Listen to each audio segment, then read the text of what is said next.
Listen up. As you get older, the best way to continue to look young, exuberant, and vibrant is to continue to take care of your skin. That's why I'm excited to have Teej Hanley as a sponsor of today's video. You heard me talk about them before, and you're going to continue to hear me talk about them because I believe in their products and the positive impact that they have on every man's life. Teej Hanley makes taking care of your skin so easy. They provide you with all the products you need and nothing that you don't. Every box comes with an instruction card that tells you when to use each product, how much to use, and in what order. Lapeef family, I must admit, skincare wasn't always something I always focused on, but since I started using this system, I've seen improvements in the way my skin looks and feels. And you don't have to take my word for it. They have over 5,000 five-star reviews on their website from satisfied customers from around the world. I recommend you start with the level 1 system, which comes with all the basics: a daily face wash, an exfoliating scrub, an AM moisturizer, and a PM moisturizer. In addition to amazing skin, members of Teej Hanley get tons of benefits, including at least 20% off retail price, the ability to customize your box, pause or cancel at any time, and free US shipping. And because Teej Hanley is sponsoring today's video, they're offering my viewers a great deal. Just click that first link in the description and you'll get 30% off your first box plus the free gift. Seriously, that's an amazing deal. Even though it's too early, as I often say, it's never too late. Click that link and get started today. We're not going to ever get anywhere until we look into the mind of a black man. He doesn't think correctly. I don't care what he is. He can be a doctor. He can be an astrophysicist. The nigga ain't got no sense. You talk to him. You talk to a black man. He doesn't understand the world. He's never built anything. The most the black people have ever done, they did it here in America under white people's help. When they were in Africa, they didn't do nothing.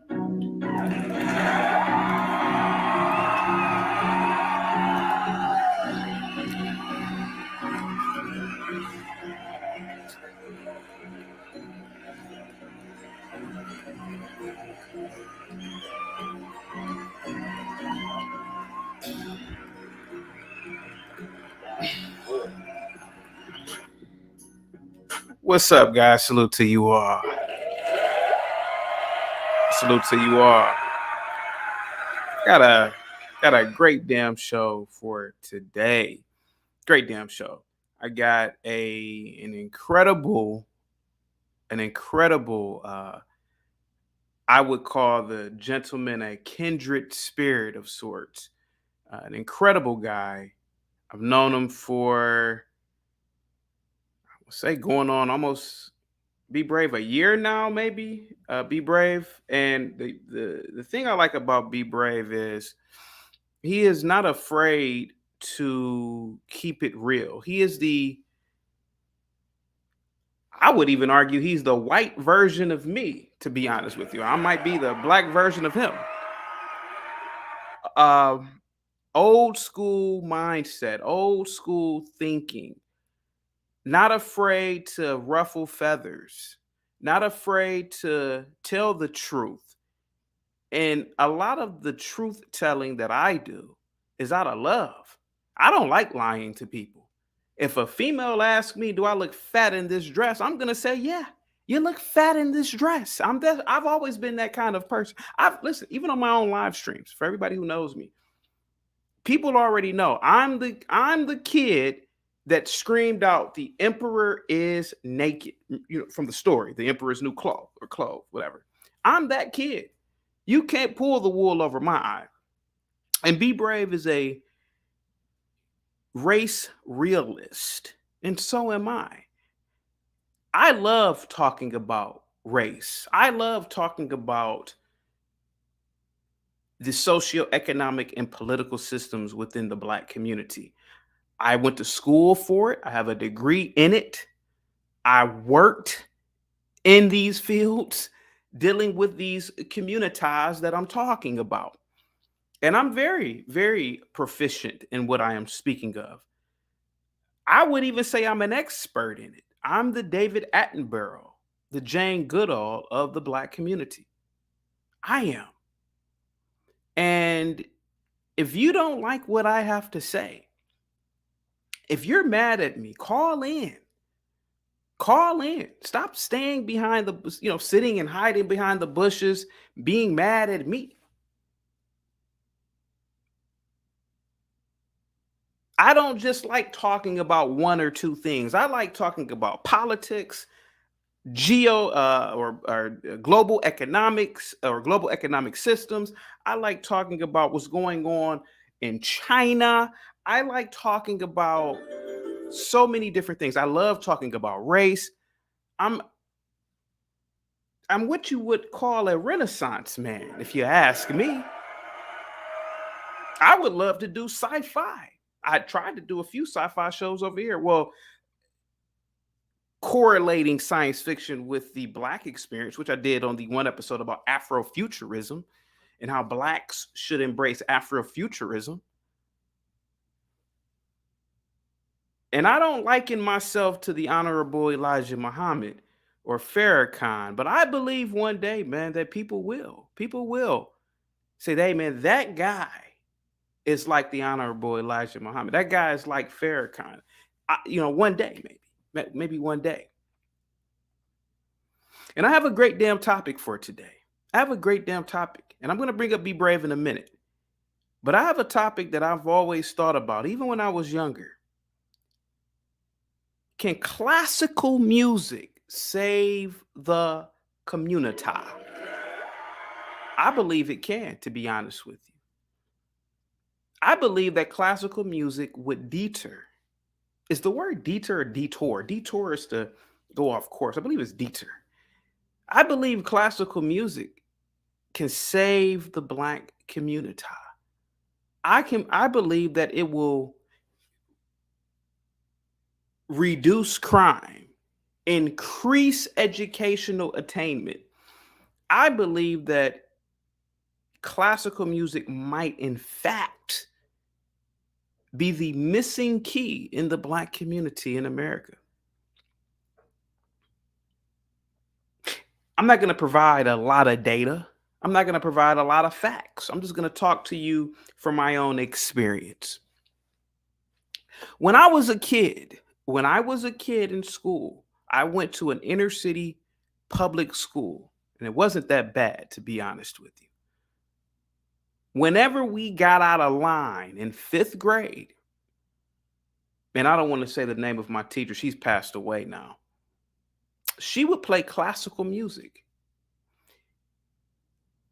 For some reason, when she played classical music, in the 5th grade, you're about 10 or 11, all that hyperactivity, all of that jostling around, picking at each other, it stopped. Some kids couldn't take it. They had their hands over their head. They couldn't take it. They couldn't take the sounds of a multiplicity of instruments playing in synchronous order. That's the beauty of classical music. When she played classical music, I almost said her name. When she played, my teacher, 5th grade teacher, when she played classical music, there was this silence that came upon the classroom. But it was a silence like no other. It was a silence almost like a meditative silence, like a silence of focusedness. I don't even think focusedness is a word, but I'm going to go with that. There was like this focus. We started to do our work. We started to treat each other in a civilized manner. We didn't hit at each other. We didn't pick at each other's ears and throw objects at each other to be funny. We didn't take a rubber band with a paper, boom, and hit one of our friends just to get a reaction. It was something about classical music. It was something about Mozart, Beethoven, Bach, Berlioz. It was something about listening to classical music. When I was a kid growing up, I have so many stories about classical music. My parents listened to it. We listened to it when we would study or when I would study in the household. Turn the TV off. Turn this nonsense off. These sitcoms off and do your work. And when the classical music came on, it was like no other. Whatever I was studying, whether it was mathematics, science, history, it was as if I matriculated into the actual script. I could understand numbers, and I could understand historical events better when I was listening to the beauty of classical music.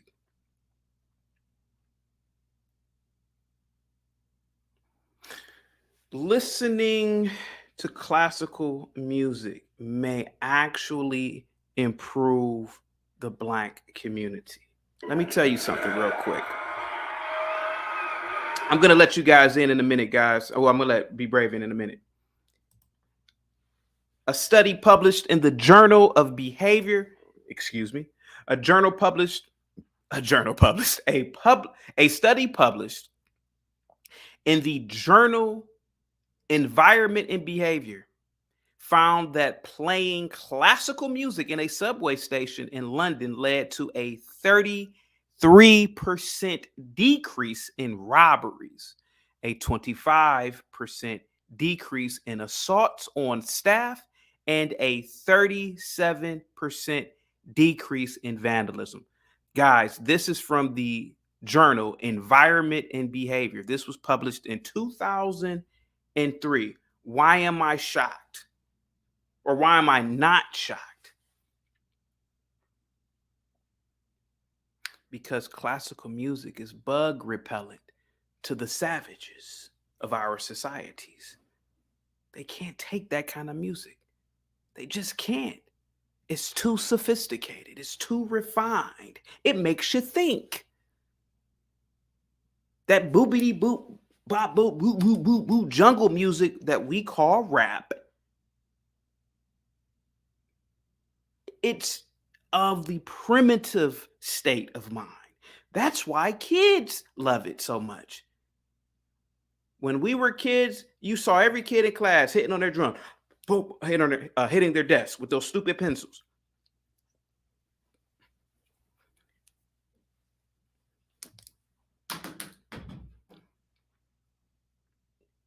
There's no sophistication in the beating of the drum. I've done plenty of shows on this. If you look around the planet, if you look throughout history, the savages, the primitive people engaged in drum beating because there's not sophisticated music. It's simple rhythm. Boom, boom, boom, boom, boom, boom, boom, boom, boom. It's almost, even when you think about the movement, it's of savagery. It's savage. Think about history. Go back in history. Go back in time. Study cultures. The primitive cultures or cultures of the past engaged in beating of the drums. And rap music is an example of the drum. Classical music. There are no shootouts at symphonies. There are no women at symphonies dressed half naked.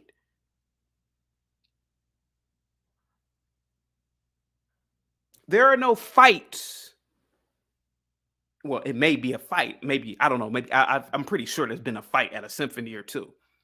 But there are no fights at symphonies at scale. I'm going to bring a panel up, and I know a lot of people are going to be mad at me. I know a lot of you hip hop heads are going to be pissed off at me, but I bring facts today. I bring facts. I was in a car one time with a young lady many years ago. We had to be I was 25. She may have been 22. I started listening. She was yapping off at the mouth, just nagging me to death on the highway. I started to bump Berlioz. The nappy-headed hoe couldn't take it. She couldn't take it. She was screaming, "Pull over to the side of the road. I can't take it." And believe it or not, Chaotic Truth pulled over to the side of the road. And I don't know how she got home. She was grabbing at the steering wheel. I'm like, what the fuck? She couldn't take it because her mindset was that of savagery. When I played the classical music, when I played Berlioz, her brain couldn't process the sophisticated level of music. She was used, well, I was 22 at the time. I was what?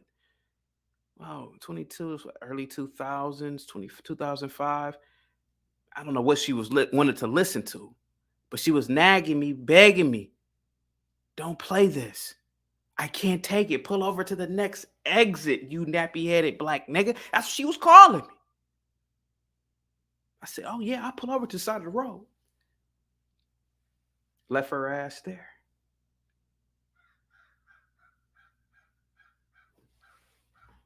I'm going to bring Be Brave up in a couple of minutes, man. Thank you so much, Be Brave. A study published in the journal The Arts of Psychotherapy in the year 2010 found that listening to classical music before taking a test of aggression led to a decrease in aggressive responses. Look this up. I'm not making this up. A study published in the journal Frontiers in Psychology in the year 2015 found that listening to classical music while performing a frustrated task led to a decrease in physiological markers of stress and aggression. A study published in the journal Nature, I'm pretty sure you guys have seen the journal Nature when you go into your local dentist office or a doctor's office, in 1993 found that students who listened to 10 minutes of Mozart's Sonata for Two Pianos before performing a spatial reasoning task performed significantly better than those who did not listen to the music.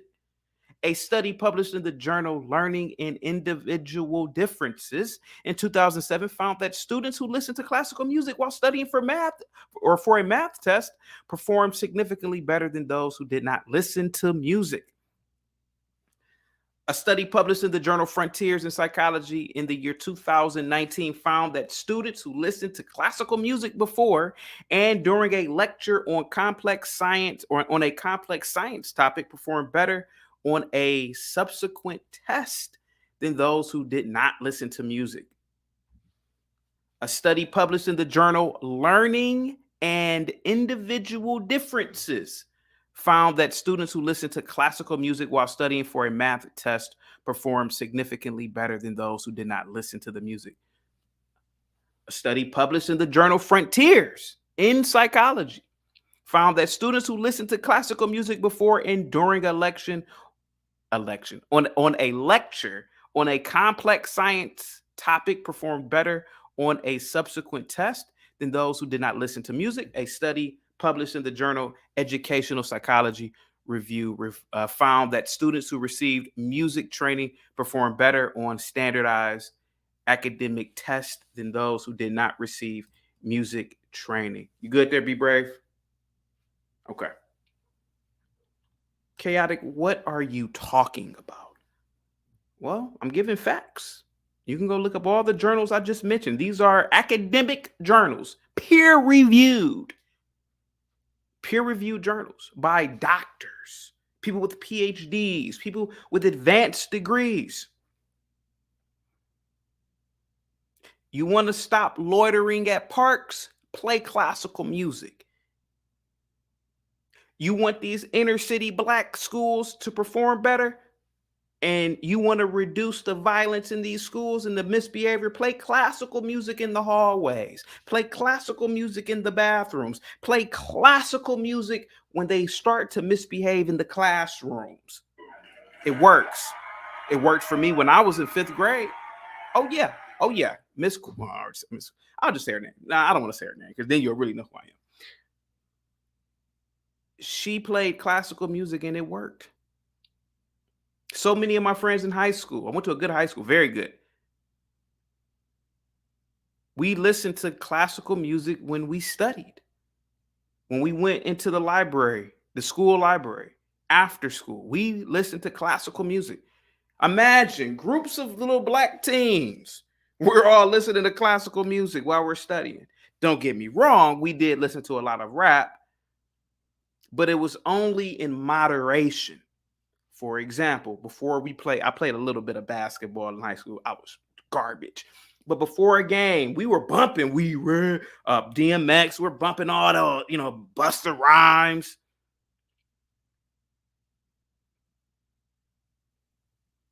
But we didn't play classical music before a game. You play the primitive music before the games to get you pumped up, to do something barbaric. That's what football players do. The football players in high school, college, I would assume even in NFL, right in the locker room before they run out, they play something. Here I go. Here I go. See, that gets you pumped up, but that's good. Rap is good when you are about to go do something violent, which like football. I can understand that. I would never listen to Mozart before if I was if I played football, of course.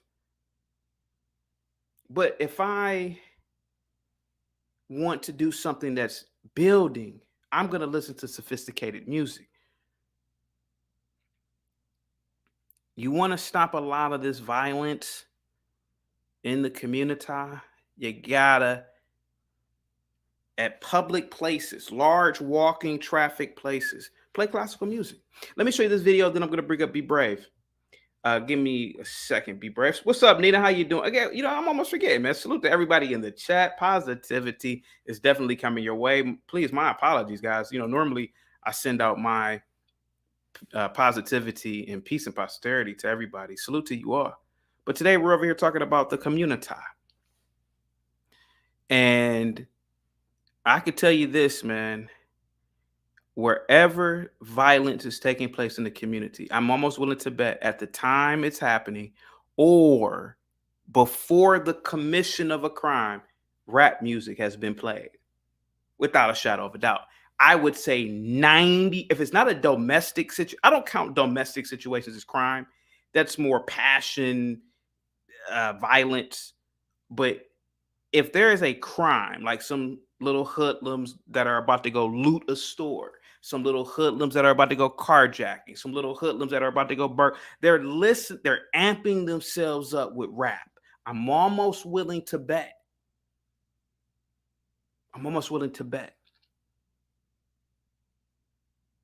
If there's a park somewhere in the inner city and there is something going on, I'm almost willing to bet there is an absence of classical music. It doesn't necessarily have to be rap music being played, but if you constantly in a 24-hour cycle play classical music at a park in one of these neighborhoods, at the corner of the street, you would probably see a reduction in crime. At a local shopping plaza, I would even say this. If I was on council for one of these inner cities, I would force these Arabs who have these corner stores to play classical music all day. You can't force us to play classical music. That messes up our... No. You're going to play classical music. You know why? Because we don't want loitering. We don't want littering. We don't want crimes at these gas stations or these little corner stores or bodegas. We don't want this here. You opened up shop here, but you're going to have to play a 24-hour rotation of it. Something. These city buses, play classical music 24/7 on these buses. Play it. Let me show you this video. Then I'm gonna bring up Be Brave. Thank you so much, Be Brave, for standing in the back. Let me see here. Let's play this first one. Let's do this one. Why is YouTube doing this? This is really weird. Okay, well, it never does. Takes us to Los Angeles, where the city is trying out a new tactic to deter the homeless population from setting up camp at the metro station. For more on this, we're being joined live now by Fox 11's Phil Schuman. Hey, Phil, tell us a little bit more about this new tactic, and is it working? Well, Metro says it is. We'll get into that, Lexi. Almost 1 million people here in Southern California rely on the Metro system every weekday, either the bus or the subway. Safety is the number one concern. Crime is up, and that is a problem. So with this one particular Metro stop near LA's historic MacArthur Park, they're trying something a little bit different. Listen closely as the trains come and go from Metro's Westlake MacArthur Park station. That's classical music being played through the speakers. It's terrible. It's absolutely terrible. It gives me anxiety, and like my heart race. Now, you see this kid here. Give me a second. Be brave. You see this kid here. This kid. And like my heart race. Now, I'm not saying that this kid doesn't know proper English. Could have caught him on a, maybe he just happened to be speaking that way this day. Maybe he was under the influence of alcohol, but I don't think so. Look at his hair. Look at his disposition. He's saying that the classical music gives him, and it increases his heart rate. It gives him anxiety. This is what he's saying about classical music. Now, I don't know this kid. This kid could listen to Shinto Japanese music. I have no idea, but I can only assume he is a rap listener.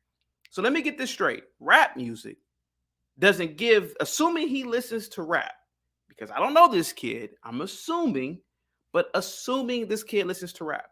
You mean to tell me rap music doesn't give him anxiety? Music that is talking about murdering, robbing, raping, burglarizing, committing acts of horrific violence against his fellow Black, that doesn't give him anxiety. Mozart gives him anxiety. No, what it is that I will admit he is young. Maybe the lack of culture in his home. And what I mean culture, I mean sophistication. I mean like etiquette, manners. Assuming that he doesn't have it. Listen, all I have is 5 seconds of him talking. But generally, when people don't like classical music, they generally fall into a category of unsophistication. And I went to school with kids like this. I taught kids, even when I was a teacher, I would play classical music in the class to get the kids to behave, or to get them to become focused on an assignment.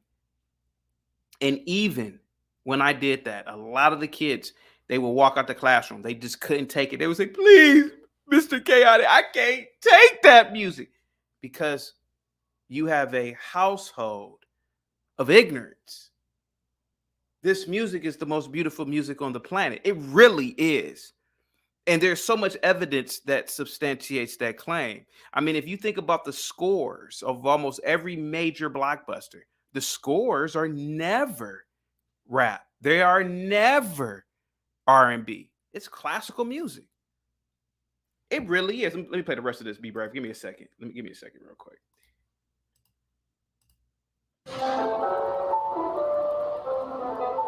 It's not for pleasure. The idea is to keep people like Queen moving, keep people from loitering, sleep. You know, this is so disingenuous too with these videos are doing. It's not about the homeless. See, they are not talking about the actual crime here. There are crimes being committed in those subways. I wish that this news report would talk about the crimes. I just named studies or journals that conducted studies. Reduction in crime should be paramount. The whole adding in the homeless thing is trying to get you to sympathize. Oh, maybe they shouldn't play classical music then. No. They should. I'm going to play the rest of it. I believe that this video talked about the criminality. Let's play some more of it real quick. Sleeping.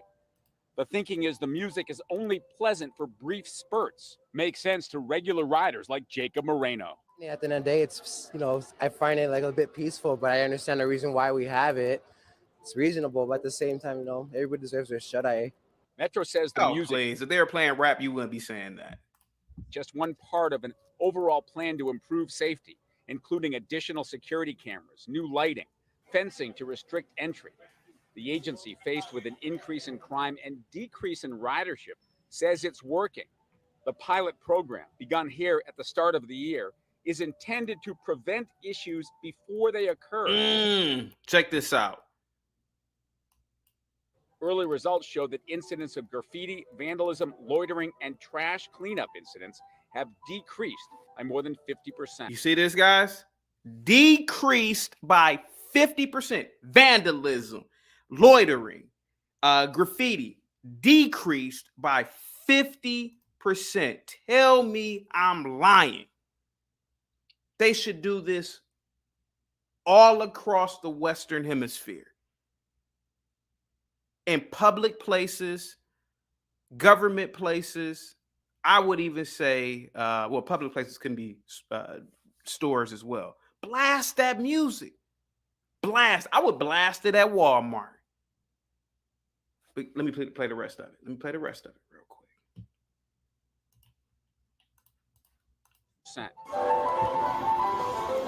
Very sensitive to criticism.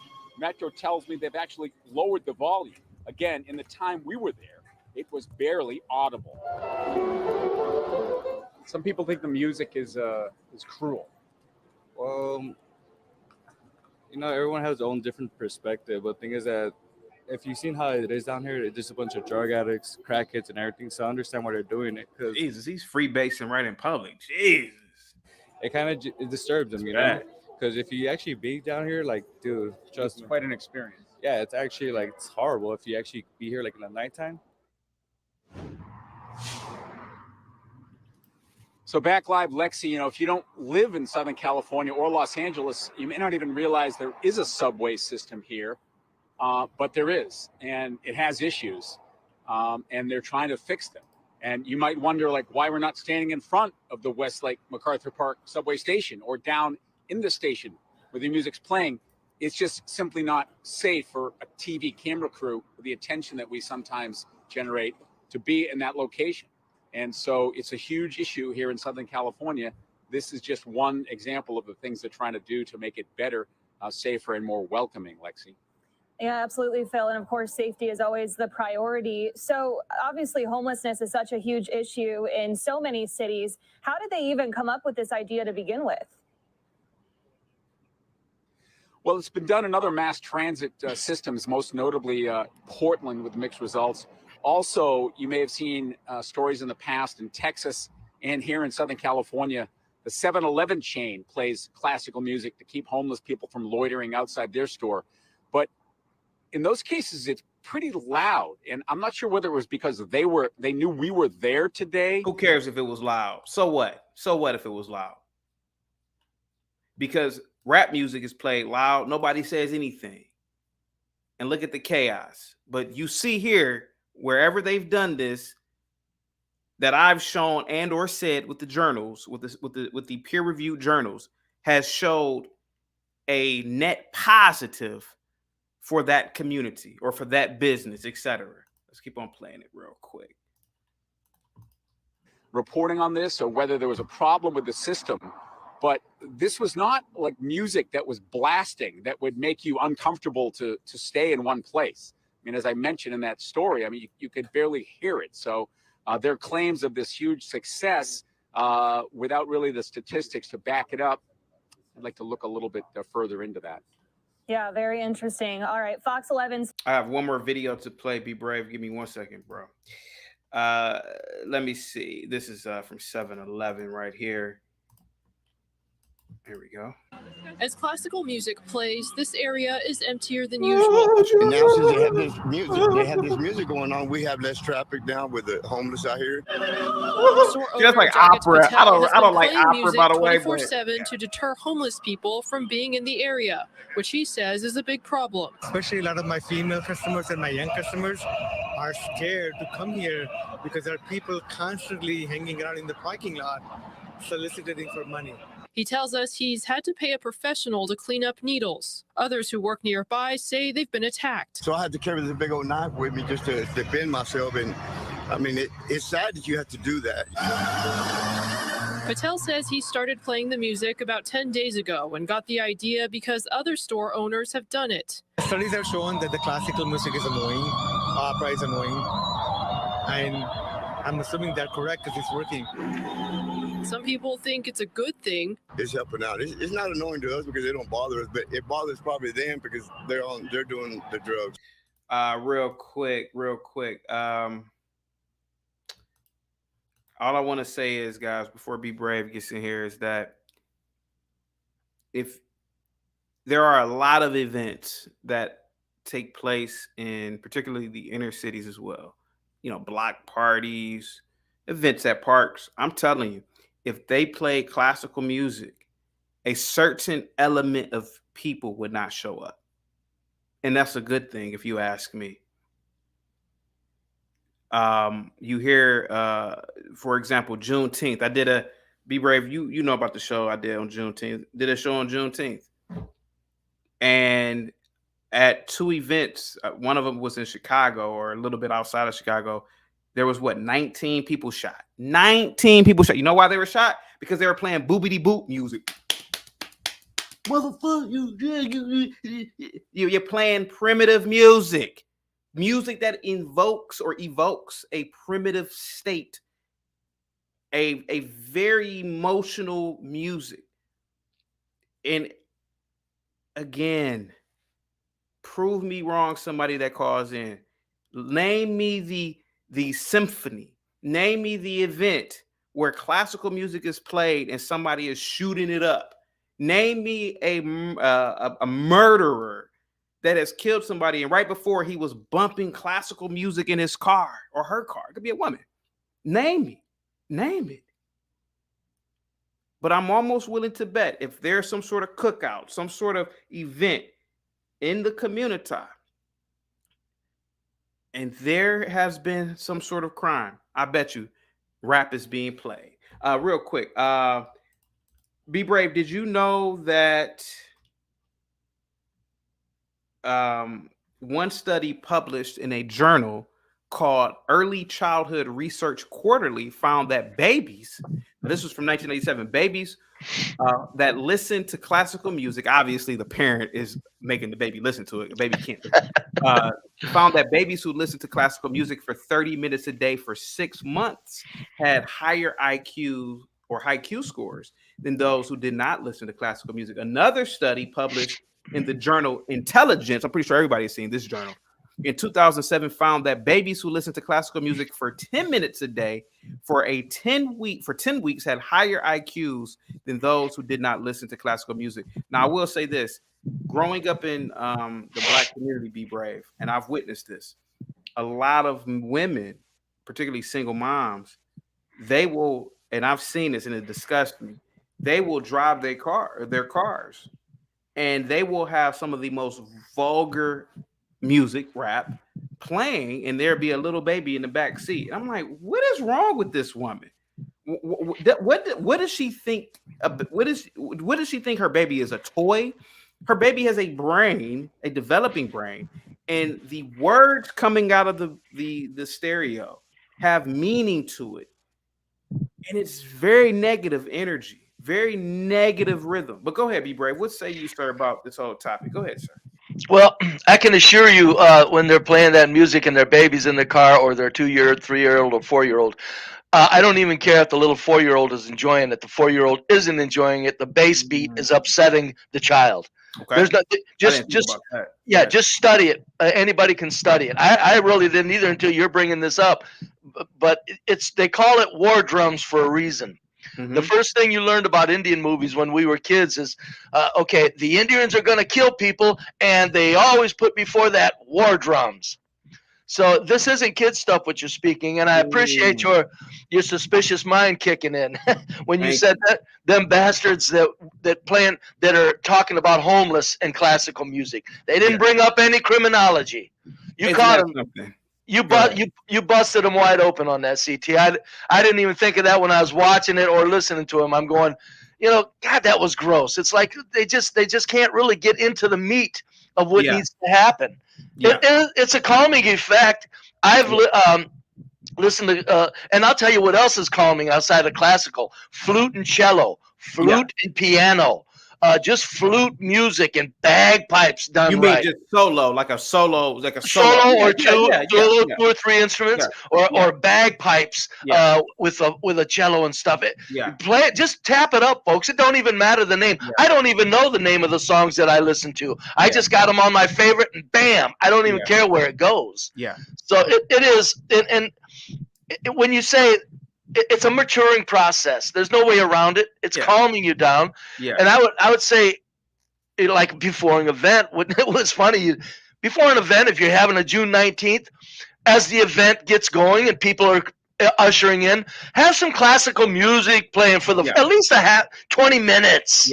Just 20 minutes before but I mean, you're absolutely correct. I mean, and that it's not catching on I can assure you everybody should appreciate that you're putting the emphasis on it on this media that you have. But it's and if you really want to enjoy classical music to the fullest, like get your kid to do this with you, conduct it while it's playing. That'll calm you down even more. It's just like, it's a form of dancing. Just conduct it. Well, be brave. There's first of all, Blue Jay says, and thank you so much, and you're right. Blue Jay says, Dale, hang tight in the back for me, Dale. Blue Jay says, and guys, by the way, hit the like button on your way in and share the video. Blue Jay says, the 7-Eleven by me plays that classical music. I thought I was weird. I thought that was weird, but now I understand it. Of course, Blue Jay, listen, I'm not doing this just to do it. I've been talking about this for years. I even did shows on this a couple of years ago, but I've been talking about this for years. Classical music is very sophisticated. I mean, first of all, I don't know anything about music, so me trying to really have a conversation about it is, I'm like a sideline watcher of classical music, but it's very refined music, and you can see that in the physical manifestation of the people who listen to it and the events. You go to a classical music event, people are dressed sharp. It's a nice event. You go to a rap event, what are people dressed like? They dress, that urban wear, sagging of the pants, half nakedness, etc. And be brave. What I would say is this: the inner cities, for example, starting with the parks, start blasting classical music in the parks. Oh, you won't see any loiterers there. You won't see any type of shifty behavior there. You won't see anybody in there doing drugs, prostitution. You won't see anything like that in those parks, man. Let those parks exist for the women and their children, but they can't if they are not playing anything, or if you allow people to come in there and blast rap music all goddamn day. Real quick, Be Brave. Let me see real quick. Be Brave, did you know that overall research on the relationship between IQ and classical music is mixed? It is important to note that IQ is just one measure of intelligence, by the way, guys, for people. Let me see real quick. Be Brave, did you know that classical music improves cognitive function? Did you know that it reduces stress and anxiety? Did you know that it improves your mood?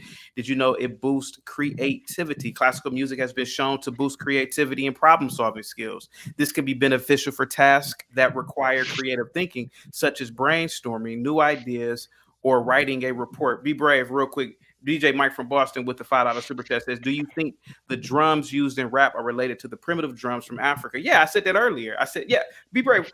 you heard me say that earlier about the drums. If you look at any society on the planet, if you go through history, what are they doing? They're drumming. Drumming is the most primitive, in my opinion, Be Brave, the most primitive form of music. But what do you think, though? I think it is, and I think it should be used very sparingly. I don't even care if it's heavy rock and metal. It's just like you can't listen to this stuff constantly, especially the rap music with the drums in it. Yeah. That bass will invade your very physical existence if you're not into it. Yeah. It will. So let's say, okay, I'm not into rap. Okay, I walk up, I'm listening to rap, and it upsets you. You'll never see where classical music will upset somebody that don't like it, unless, like the video you had on, the kid that was a spoiled brat and didn't want to experience or didn't want to experiment.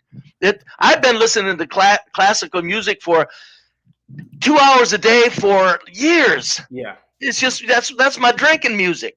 Yeah, and a little bit, I mean, it just is some of it, but there's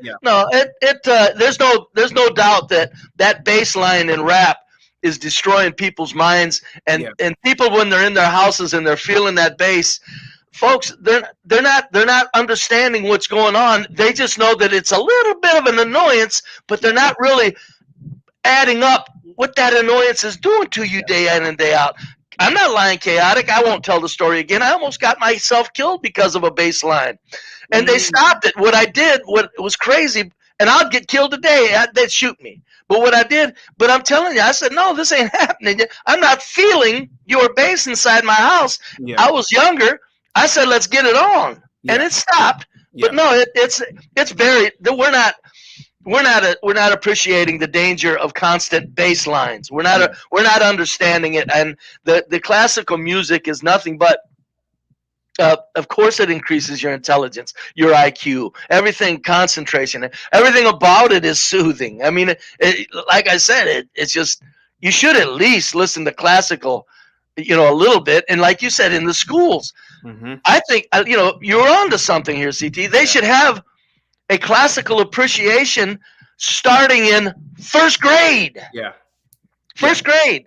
Gets kids to listen to this. Okay, no, you don't have to, be mean about it. And then the second, and then the third. And then everywhere they go in school, they know somewhere they're going to get a dose of calming music. And there are two classicals. There is a classical music that is up-tempo, which is good.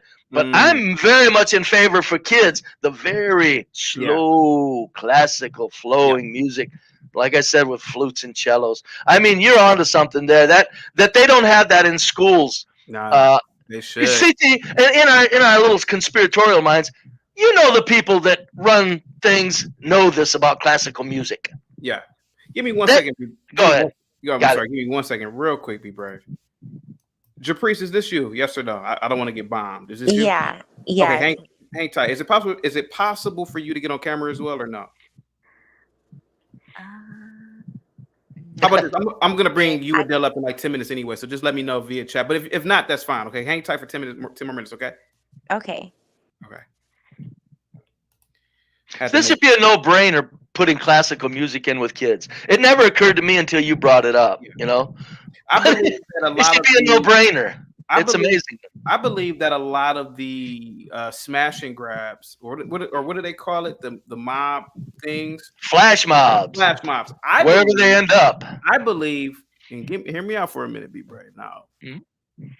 There is no magic force with music, but I believe that the power of classical music is so profound that it will reduce the amount of smash and grabs, because when you're playing it in the parking lot, when you're playing it in the stores, I believe that a kid running in there, it's something about that music where he says, man, I ain't going there, man. I can't listen to that music. I've heard kids cry because I used to play it in class sometimes, and kids would go out of class like, I can't take it. Some people just can't take that music, and they don't even want to be in the vicinity about that. And that was proven in that video. But let me see. Well, Rike says there were crimes being created during the 70s and 80s before the exist. I'm assuming you mean classical music, or before rap. I'm sorry. What amped those individuals up? Again, mankind has always been primitive. But what I'm saying is, classical music, in my opinion, it aids in the development of the brain. It aids in the development of thinking. It aids in the development of etiquette and even I would say morality to a degree. It makes you think and at a high level. And I would say that people who were committing crimes before the 70s and 80s, before rap, whether they were black, white, or whoever, they were not really absorbed in the classical music genre. Now, that's just my opinion. I don't have any proof of this. I don't have any data, but that's what I just believe. I've been around different types of people all my life. So have you been. Be brave. People who listen to classical music, and I'm talking about at a high level, they are really kind of different people. They're intellects, man. They're not into debauchery to a degree. Not to say that they can't commit crimes, but they're not into. I would even bet if we go to a place with a low crime rate, like Sweden or something, I'm almost willing to bet the number one music form in Sweden or Switzerland, which I should look up, is classical music. But go ahead, Be Brave. Then I got to bring people up. Go ahead. Okay, there's no rap anywhere where I live, or in the quiet neighborhoods, poor neighborhoods that I lived in, white neighborhoods.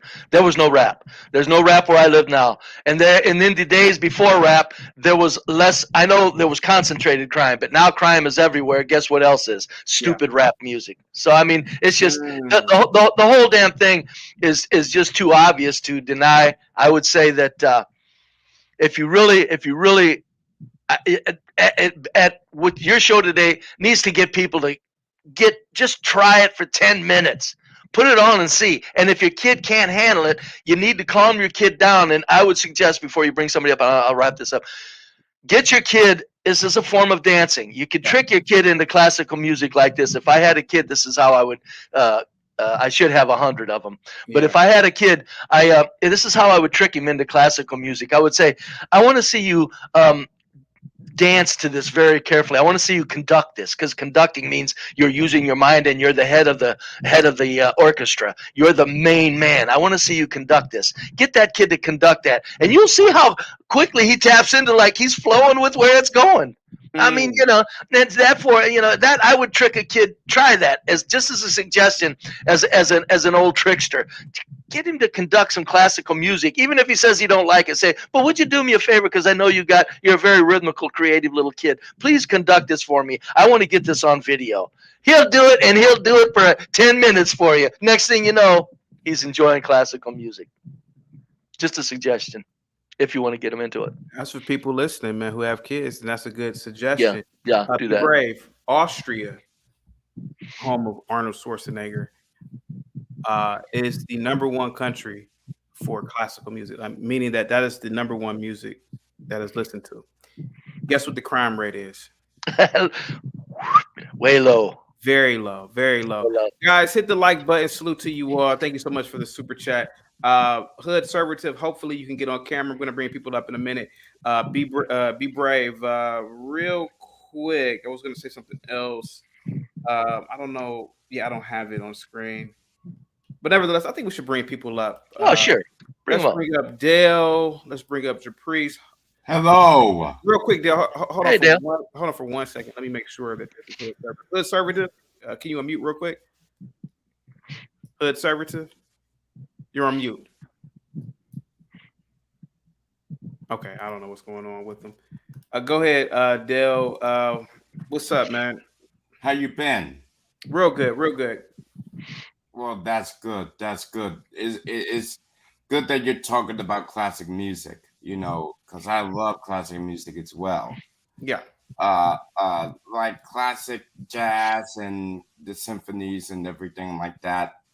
I've been listening to it for a long while, so I really love jazz, and I like classic music. Well, we're talking about classical music, not jazz. Classical orchestration, orchestras. Well, not jazz. Well, jazz is good. Don't get me wrong. I love jazz, but let's not mess up the flow here. We're talking about jazz is too much. We need some focus on the beauty. We're talking about Mozart, Bach. Yeah.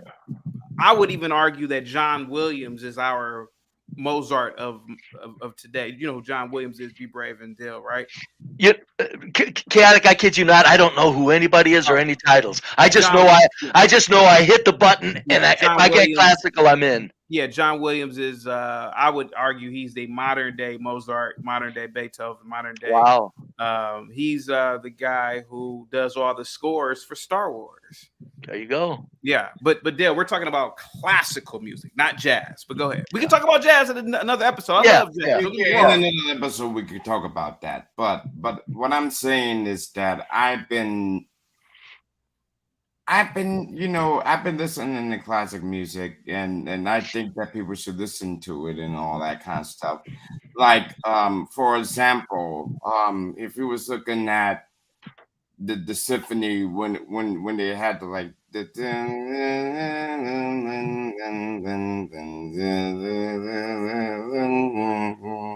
Dale, do you believe that classical music will reduce criminality in the Black community?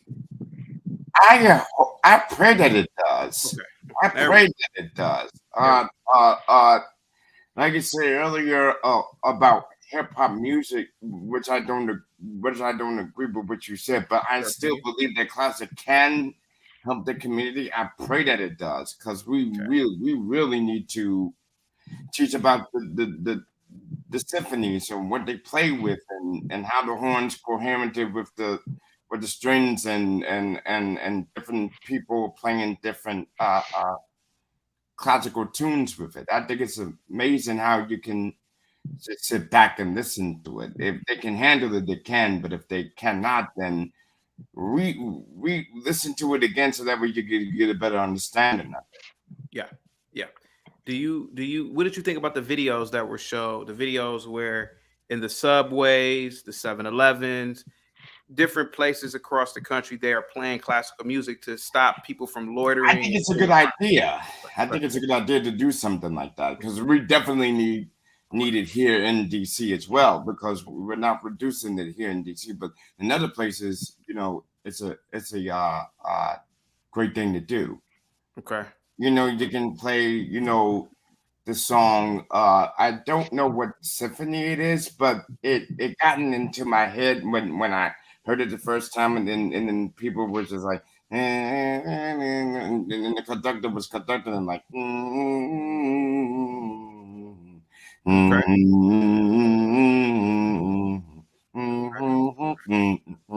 Do you think that classical music would help with Black babies, particularly increasing IQ? I pray that it does, because I never to be quite honest with you, classic music can change the mindset of different people, throughout the world. But if you want to go with Bach and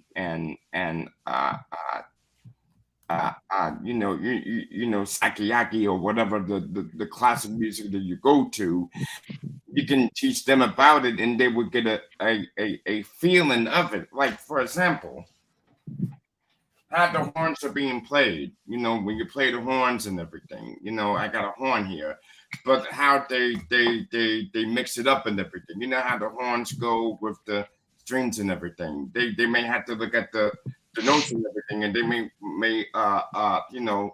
place a fast tune on it or something. Like it's very fast, like.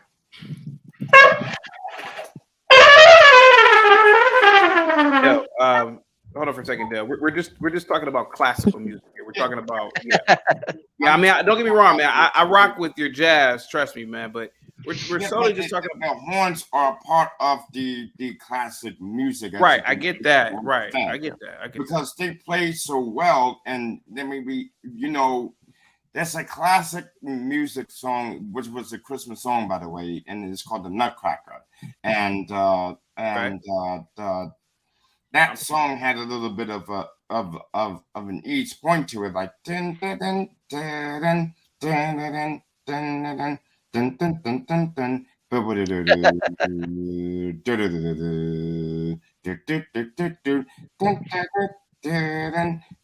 give me 1 second. Dale, give me 1 second, real quick. Thank you so much. It's my favorite Christmas song. I want to point out real quick a study published in the journal Surgery in 2013 found that patients who listened to classical music during surgery had lower blood pressure and heart rate and less pain after surgery. Dale, we're talking about the effects on classical music. Do you think that it will stop or reduce crime in, for example, like what flash mobs are, or smash and grabs? Never heard of it. When groups of particularly young people, teenagers or young people in their 20s, they will go into a store and just grab the items and run the hell out. Do you think that classical music may stop that from happening? Oh yeah, I'm praying to the Lord above that it does, because it might change their mindset of what's going on. Because if you listen to classic music, like you said earlier, people may drop their stuff and just leave. You know what I'm saying? Like if they're gonna grab something, they may drop their stuff and just go away. But then when we can increase it, increase it a little bit and a little bit more, people would stop the crime, stop the stuff that's happening throughout the world. That may change the mindset of different people. And chaotic truth, if you really want to look at the arithmetic of, if you want to look at classic music, like Bach, Sure. how the strings, the horns are played together. They get a man who can conduct it, and they may get the artists to play different tunes, and they may play softly or they may play loud, and then they go back to soft or back to loud and everything. But you have to remember that classic music has been there for like years. You like, people may not get it at the time because they were like, oh snap, what is classic music? What does it do? What does it make you think? Why did they play classic music? Like if you was going to a Kennedy Center, you had classic music in Kennedy Center. If you was going to if you was playing opera music, they have opera music out there too. So it's like it's going together with it, and I think that it will help slow down the crime, slow down the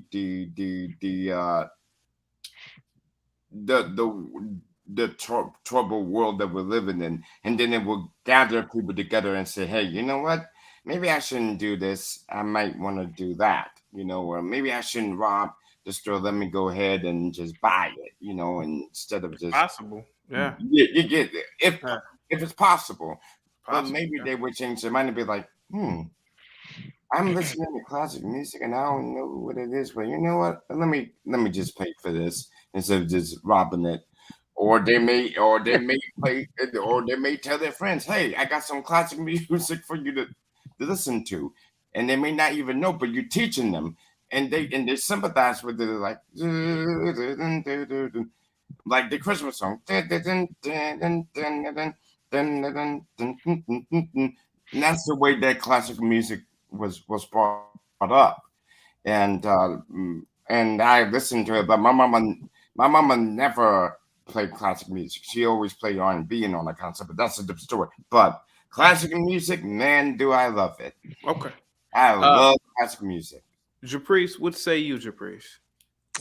Hi, how's everyone doing? Hi, What's CT. going Hi, on? Brave. Hi, Dale. Okay. No, yeah, I can definitely contest to what you're saying. Mm. Both of my, both of our children, when I was pregnant with them, I played. I had this little cassette thingy that someone got me for a gift as a baby shower, and the CD or something was called Baby Mozart, and it was headphones that can fit over your belly, and I kid you not, I will play that throughout my whole 9 months of pregnancy for both of our sons, and everyone is always so shocked and so surprised how almost genius like how they are. I'm even shocked and surprised myself how smart they are. Yeah. And I'm quite sure it had something to do with me playing the baby Mozart for them while them being in the womb. And I also play it when I'm cooking dinner. I'll have like an hour where I'm playing it when it's like quiet time for them. And for me, like that means when I play, that means I want you to be quiet so I can cook dinner in peace. And they don't make a noise. They're having independent play. So I think it just has a lot to do with that. If Uh-huh. if if a family member came over and they told your, and I'm knocking on wood here, but just an example, if they told your oldest son about Tupac, would you proceed to punch your family member in the mouth or allow them to tell them your son about Tupac? Yeah, I would tell them to leave. Exit. Yes. Mm. Why Yeah. is that? Why is that? Tupac, greatest rapper of all time, but why is that? Why would you tell your family member to leave if they are telling your kids about Tupac? Because I don't want my children to learn about degeneracy. I think that Tupac is as he called himself a thug, and I don't want them to associate themselves with that kind of music. Mm. Japrice, when you're playing your classical music, do you ask your kids just once in a while to leave their earbuds out so they can listen to it with you? No, they don't have any earbuds. They're hearing it because they're in the living room. Oh, okay. While the kitchen, yeah. So they're 1 and 3. Oh, good timing, good timing. Train them Yeah. well. Oh, Yeah. okay. I was thinking they were a little older, but yeah, no. No, yeah, no. They're Oh, yeah. playing with their like little toys or blocks or Oh, something my goodness sakes! while Bless the your music heart. is playing. Yeah, I just go on YouTube. I type in classical music and I just played the first one. Yeah, it And don't it's not matter. very Yeah. loud. It's not Yeah. very loud. It's pretty quiet. So that just makes sure that they are aware of they're so like solution at 1 and 3. They're so solution based. Like they are. I don't know. I can't even explain it to you. You'll just be And so you attribute that. surprised. Oh, I get it. Yeah. No. Let's do this real quick. Do you believe that rap or rap music allows you to commit? Do you think like a lot of these crimes are committed because they're under the influence of not just drugs but rap? Yeah, absolutely. I Mm.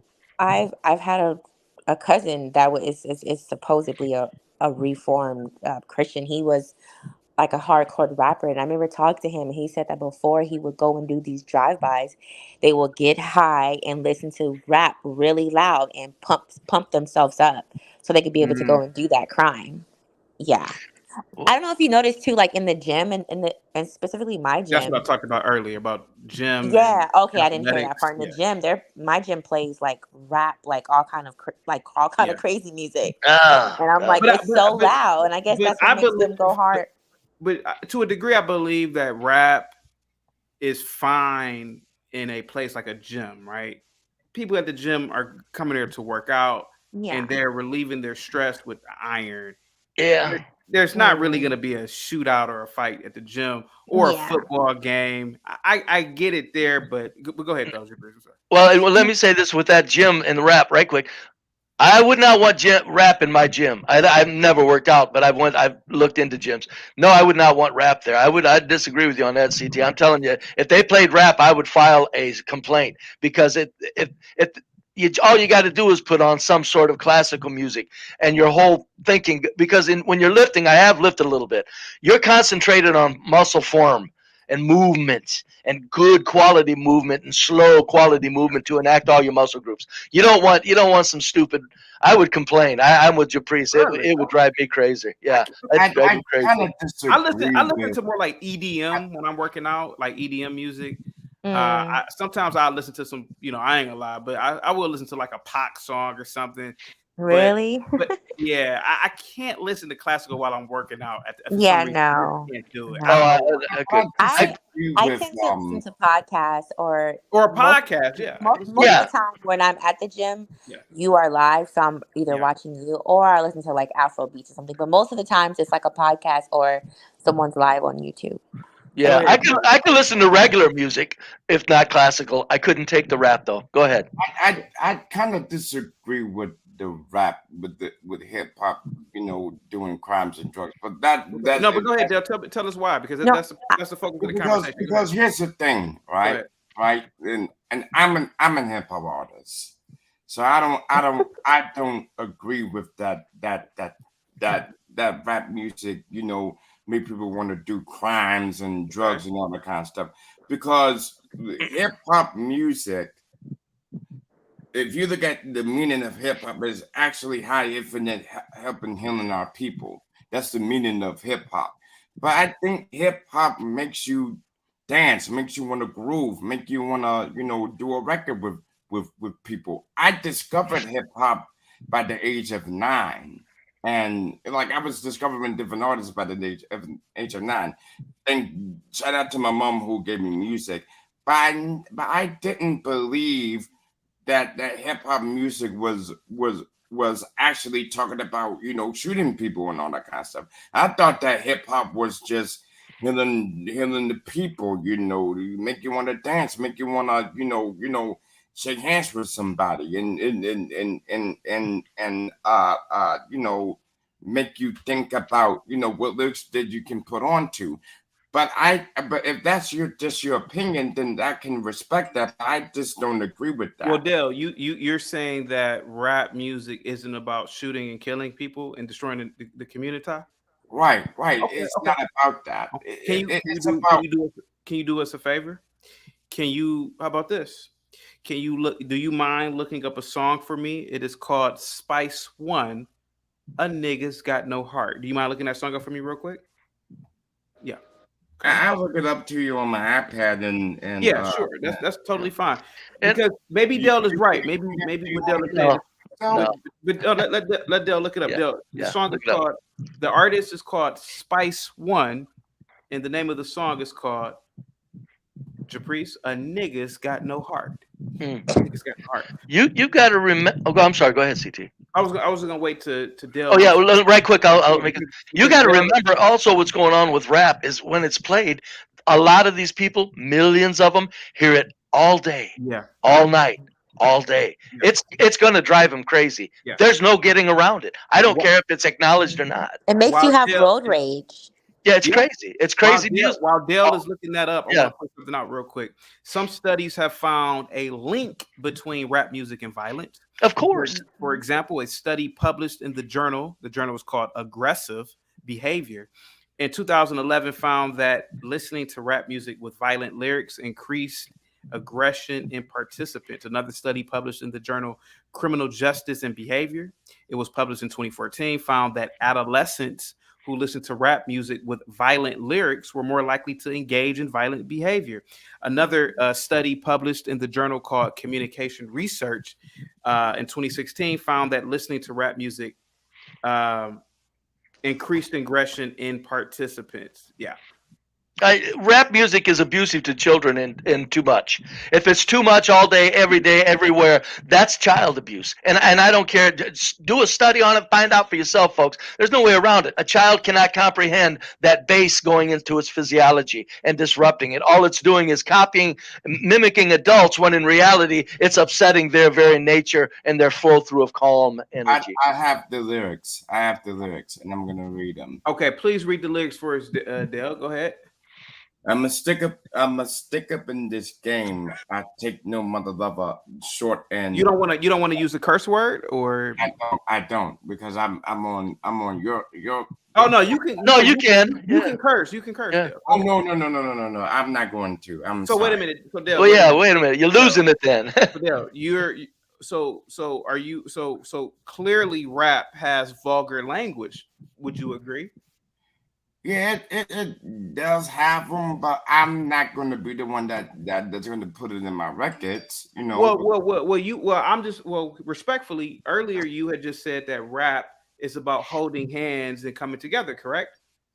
Right. And it's not about shooting people, correct? So you should have no problem, respectfully, with reading those lyrics for us, correct? All right, then I'm just gonna bleep it out because I'm not going to curse on your podcast. I'm sorry, but I'm just a conscious properly using clean lyrics. But I'll take no mother lover short and slim dunk. These bullets up your behind like Jordan mentions to society mother lover killer. Just call me the East Bay gangster. I'm your real brother. Quick to well, it doesn't say that, Dale. It says I'm your real drug dealer, if I'm not mistaken, correct? I'm You're not gonna say that reading part? it from the Genesis, Okay. the genius, Go ahead, sir. Go ahead. quick to make a decision. I'm a quick to Get my blast on, do a 187 with this motherfucking mask on, That's on. rolling about the cut deeper than Atlantis, tore his chest apart, left his heart on the canvas. Woo! Those. Do you know what Spice One is saying in those lyrics? He's talking about committing armed robbery and killing a nigga. Wow. But Dale said that rap is about holding hands and coming together. So I don't know. And let me make clear on my part too. I would not play. I love Iron Maiden, Motley Crue, and that. I would never play that for a kid either. And if I'm playing it, there's no little kids around because it's not it's not the lyrics. I'm telling you, this fast bass music is not good for little bitty kids like Japrice's 1 and 3 year olds. Yeah. I would never play that heavy metal around 1 and 3 year olds. It's not happening. Well, I got a favorite song of mine that a artist did that really was rock and rollish. By the way, it was rock and rollish. I'm not going to be messing around with it. Actually, if you want to learn the lyrics, go. If you want to listen to it, go cop the album. It's Did You Love the Event, The Final Forefront, 1998, which is one of my favorite albums of all time. Period. I'm not excluding other albums out there because I like his album, but it's one of my favorites. One of them. And I thought about this song, and I'm like, wow, what was he thinking when he just wrote that record? Because it just really got my mind thinking. It's like really rock and rollish. You can listen to it if you don't want to. I'm not putting it out in the atmosphere, but if you don't want to listen to it, yeah, I don't. Yeah, I got to keep it pushing down. Thank you so much. Another study published in the journal, and you can look these journals up that I'm saying, guys. These are all peer-reviewed journals by the academic community, people with PhDs in psychology, sociology, psychiatry. A study published in the journal called Journal of Personality and Social Psychology found that adolescents who listened to rap music with violent lyrics were likely to engage in violent behavior. I think that the violent lyrics. I'm sorry, I already read that part. Yeah, but go ahead. I think the violent lyrics certainly play a part, but I'm telling you, it's the bass in it. I'm telling you, man. Like you said earlier, it's that damn bass. A good question to ask anybody that comes here or there on your panel if they wanted to answer it. What if somebody was playing? All you heard was the bass inside your house. How long would you put up with that before you actually said, okay, that's enough? And would you have the nerve to go say something to them? I would call the cops. That would be your best bet, but cops won't come out for that too much, I don't think, unless you got what really needs to happen, good point, is not only a noise ordinance, they need to have a bass ordinance. That's how severe bass can be through walls. They need to have a bass ordinance. Japrice, you're black. I'm assuming you identify as black here and there.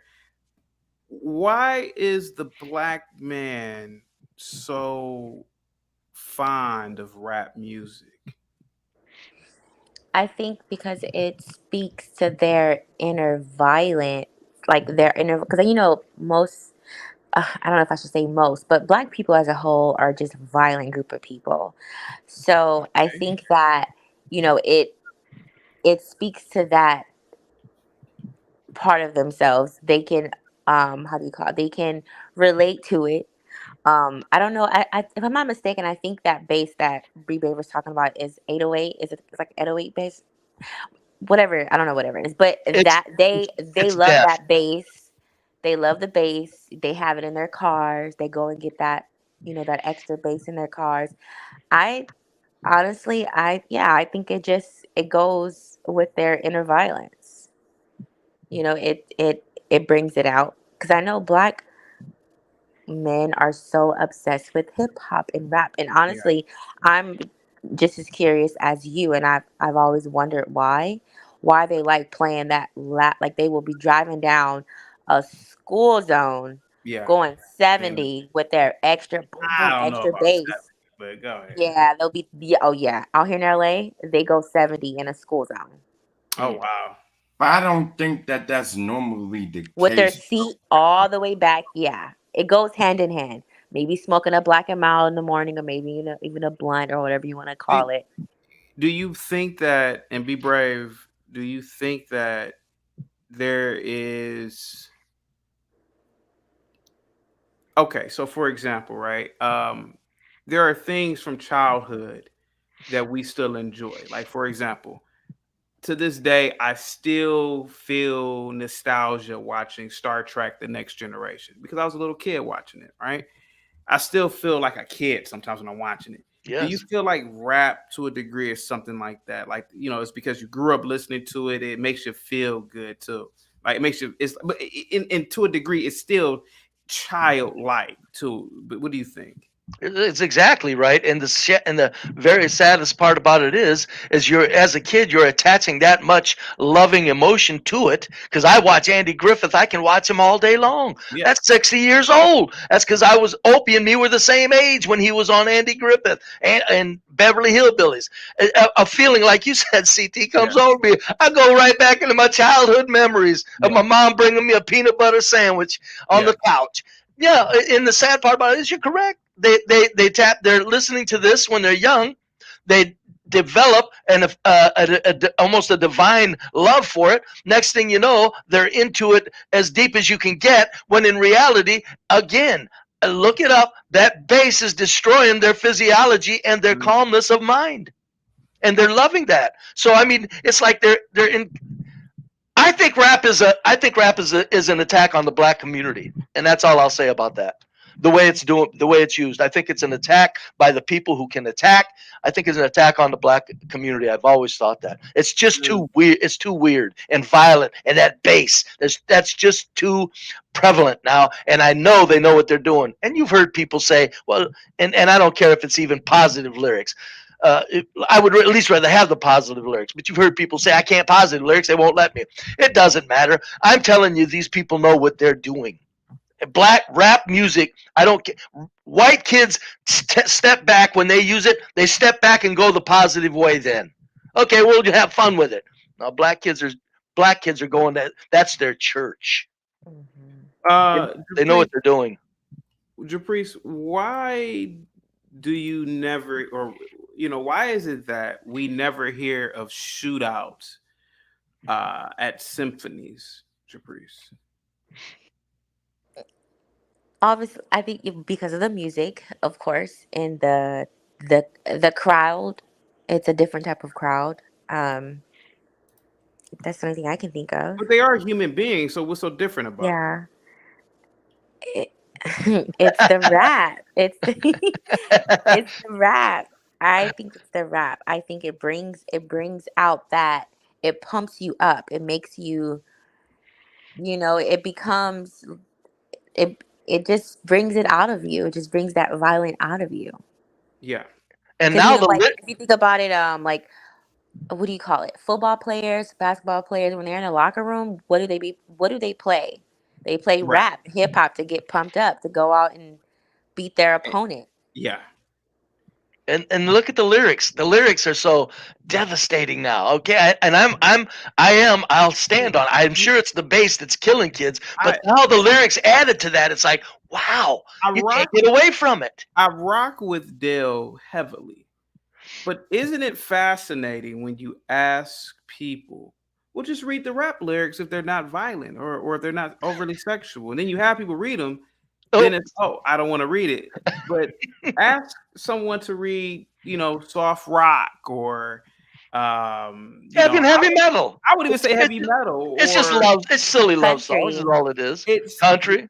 Why is it that you could read lyrics without having to censor yourself? And that in itself should be proof. Hopefully they'll go ahead. Yeah. Oh, I'm sorry. Oh, it just should be a signal to parents. If you can't read them out loud in a public place, why are you letting your child consume so much of it? I mean, somewhere you gotta think, okay, Even if the parents didn't understand the base destruction and the base and the physiological disruption, the words, it's like, what is my child doing? Yeah. Absorbing that at 8 years old. Dale, Yes. Are you familiar with a symphony? Yes. Okay. Why? And I know you have stepped away from the computer, but I had asked Japrice a question. Why is it that you never hear of shootouts, fights at a symphony? Because everybody that is in the symphony works together. You know. Okay. But we're talking about the people that are there in the crowd, not the actual not the composers. Well, I don't know why they don't fight, but I do believe that you know, when you're in the audience in some sort, like I've been to a lot of concerts and yeah, you know, and I've been well behaved to go to different concerts as I used to.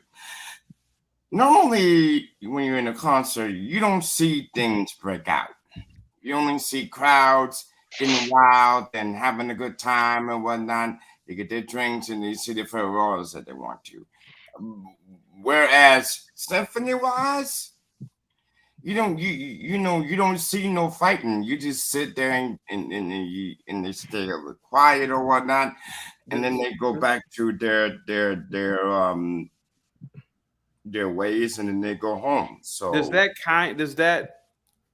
to a degree prove that that classical music is more sophisticated and peaceful compared to rap?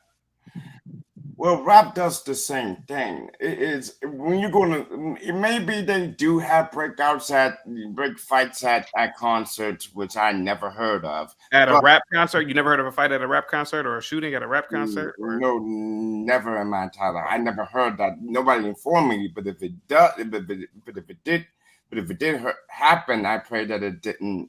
I pray that it, you know, that people was out there being all right because of the situation that they was in.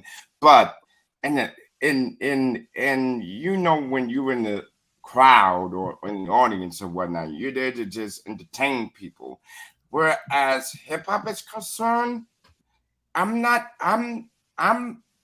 going to a concert and I see a lot of people just waving their hands in the air like they just don't care. People are just rapping the lyrics to hip hop music that they like and everything. And I'm in awe because I know Busta Rhymes lyrics more than anybody else's lyrics. So I'm a lyricist too. So I just read. Dale, Yeah. Dale, let me show you some few things, okay? Do you have any statistics, CT, on how many rappers have been killed? I don't have that statistic. I can bring that up, but I just want to show bunch. I just want to show Dale something real quick. Dale, do you know who Little Baby is? Yeah, he's the newest guy, isn't he? Do you see what this says right here, sir?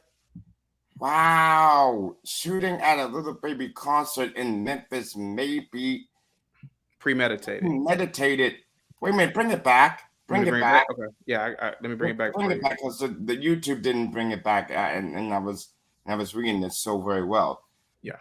Wow, Little Baby concert in Memphis may be premeditated target a police. No, that's what the police said. That's part of what the police said. Yeah.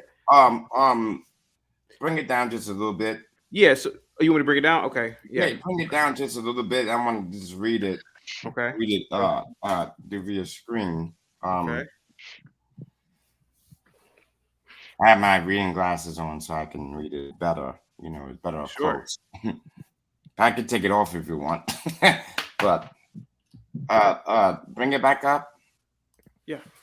Okay. The Memphis Police Department posted a social media that officers responded to a part of a report of a shooting last Thursday at FedEx Forum. The 19,000 seat arena, it's home to the NBA's Memphis Grizzlies. But Dale, hold on, let me show you some more stuff, okay, Dale? Yeah. Because you were saying that you never heard of you never heard of a shooting at a rap concert, right? Right. I never heard Okay. of it. So let me bring something else for you real quick. Do you know who Glorilla is? Yeah, she's a new artist. I like her. Really? Okay. Mm-hmm. Did you know about? So you never heard of any shootings at these concerts? Two dead at Stampede. Oh, this is not a shooting, but two dead at Stampede at Glorilla concert. Now, Stampede can happen at. Now, I will admit, Stampedes can happen. Be brave at rock concerts. Oh yeah. They happen at rock concerts. Okay. Sure do. Sure do. Real quick, that was a Stampede. Let me see something real quick. Wow, I never heard of it before. But I have heard rappers getting killed for no reason though. I heard of it. Did you hear about 2 killed, 20 wounded in mass shooting at Florida rap concert? Nah, I didn't hear that. Okay, let me bring that on the screen for you. Here we go. See, this is unbeknownst to me because I had never read it. 2 killed, 20 wounded in mass shooting at Florida rap concert, police say. 2 people were killed and 20 people wounded at a concert early Sunday morning in Northwest Miami-Dade in what authorities say is one of the largest mass shootings in the county in recent memory. 20 people shot there.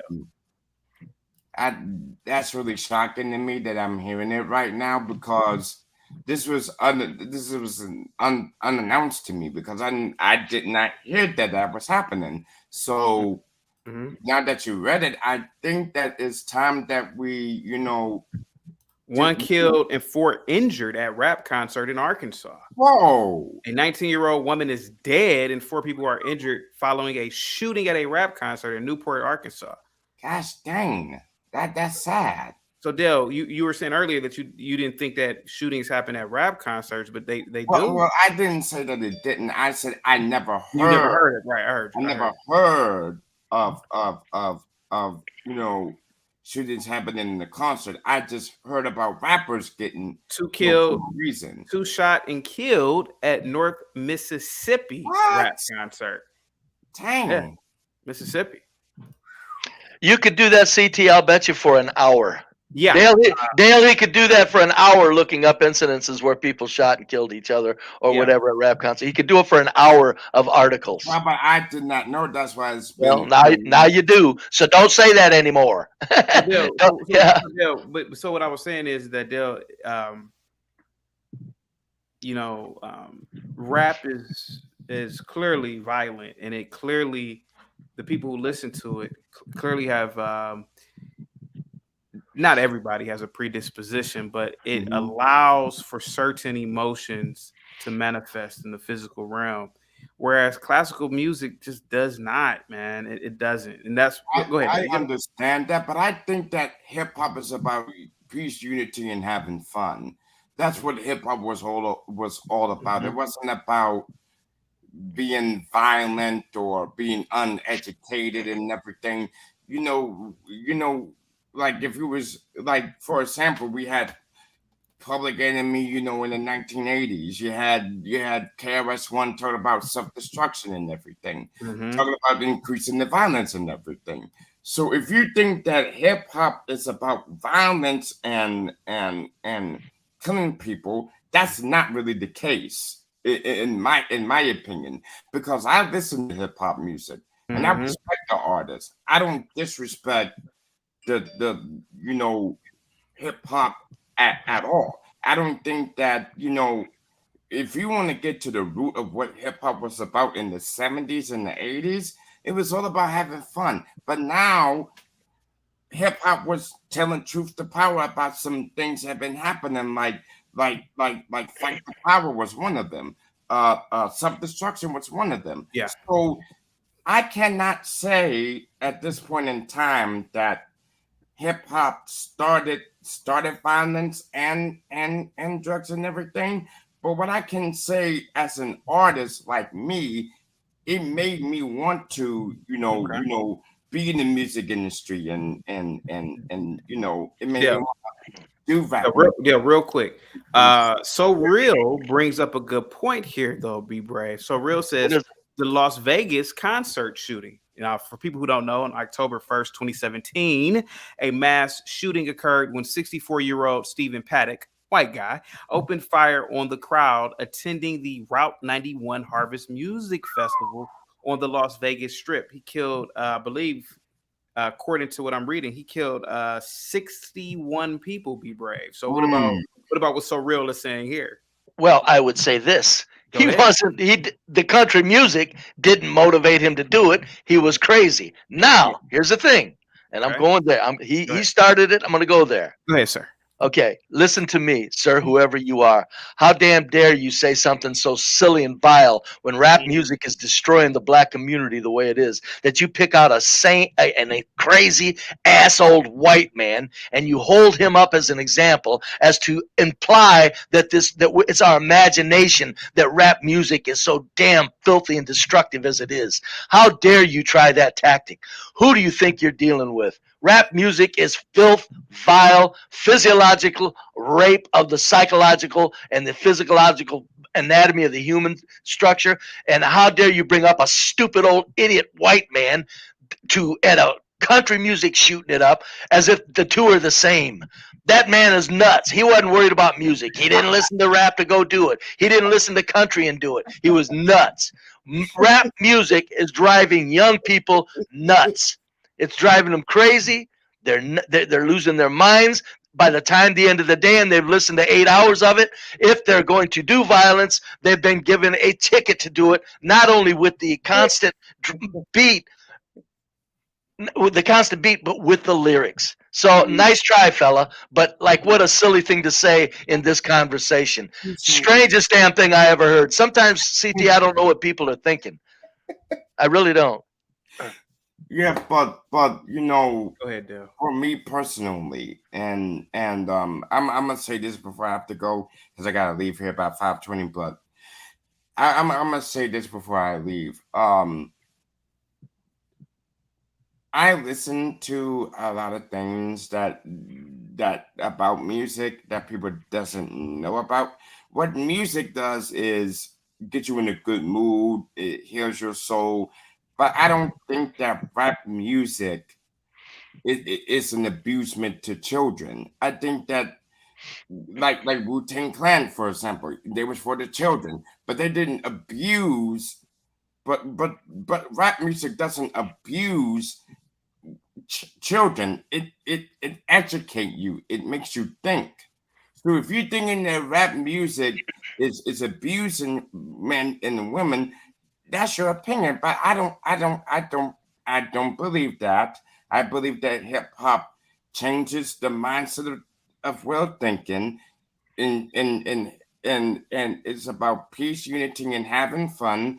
You got the elements: graffiti, rapping, DJing, MCing. So without hip hop music, we wouldn't be talking about this all day. You know, we wouldn't have no LL Cool J or Method Man or the Wu-Tang Clan or Public Enemy or Leaders of the New School if it wasn't for hip hop. So I give my thanks to hip hop music for educating me and making me feel like I should be in the music industry. Now, but if it wasn't for classic music, we wouldn't have no Bach or any sympathy music. So or even classic music or anything. So Hey, Dave, before you go, can I ask you a quick question, man? Pops to music every single day because Mike from Boston has a question for you. I had a quick question. You know, you brought up a number of artists, you know, good artists. You know, you mentioned KRS-One. You liked his message. Oh yes, definitely, man, definitely. And you mentioned that you know, that you don't think that he's about, you know, hurting the children. Right? You know, you wouldn't think that, right? I would never think like that. I think that KRS-One, for me, because I went to his concert, and I'm going to say this. Hold on, Dale. Just one second. Kara, can you pull up some lyrics for me real quick? It's called, it's a song called 13 and Good. 13 and Good. Okay, so maybe we could have Dale read those lyrics. You want me to read the lyrics? Maybe Dale could read them. It's a KRS-One song. It's a good, you know, it's a good example of what he's talking about. I'll do it next time, but I gotta go. But KRS-One, can you listen to the lyrics real quick before you go? Leave it to you. I cannot. I have to leave in about 5 minutes, but I have to go. So you need to come out of the fantasy world that you're in at some point, and I think now is a good time. No, it's not going to happen. So see you later, Dale. Oh, buddy. Thank you so much, Bill. All right, now thank you for this is my first time on here on this this panel on another channel, and thank you so much for allowing me these moments. Thank God for hip hop. Thank God for hip hop and classical music. I briefly looked over the lyrics for 13 and Good from KRS-One. That is a disgusting song, bro. Yeah. Can you read the lyrics? Read the lyrics, man.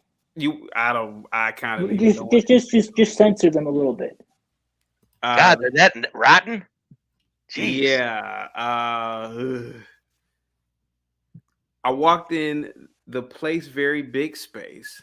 Every kind of race dancing and niggas made chase. A very pretty face filled the bass. Basses kick, fly girl jumps on my tip. The drink that I sip implies this is it. She looked to be about 26.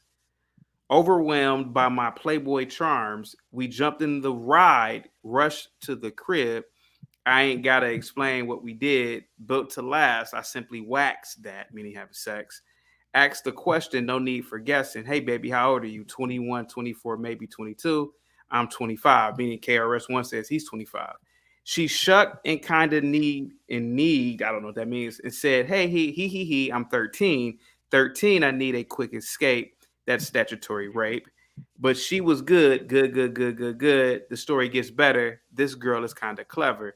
She said, I want to be with you forever. I said, forget it. I need to get my life in order. You could almost be my daughter. She started sighing and her sights turns into crying. Yeah, I don't want to read. Yeah, this is the. Yeah, I don't blame you. That right there is behave. You've heard of product placement in movies, right? Yeah. That's behavior placement. That's what these bastards that own these rap labels are doing. Their behavior placement. He's talking like, well, I better not do this, but too late, little late, he already did it and was joking about it. So, yeah. I mean, that's what this is all about. I'm telling you, look, folks, I'm telling you, I know damn well this is not kid stuff. What the black community is overlooking is this is behavior placement. This is behavior placement laced with baseline that will drive you nuts. And if you don't think it will, take all music out from the raps. Just play the bass line for anybody. See how long they can stand it before they go, my God, could you please stop it? It won't be long.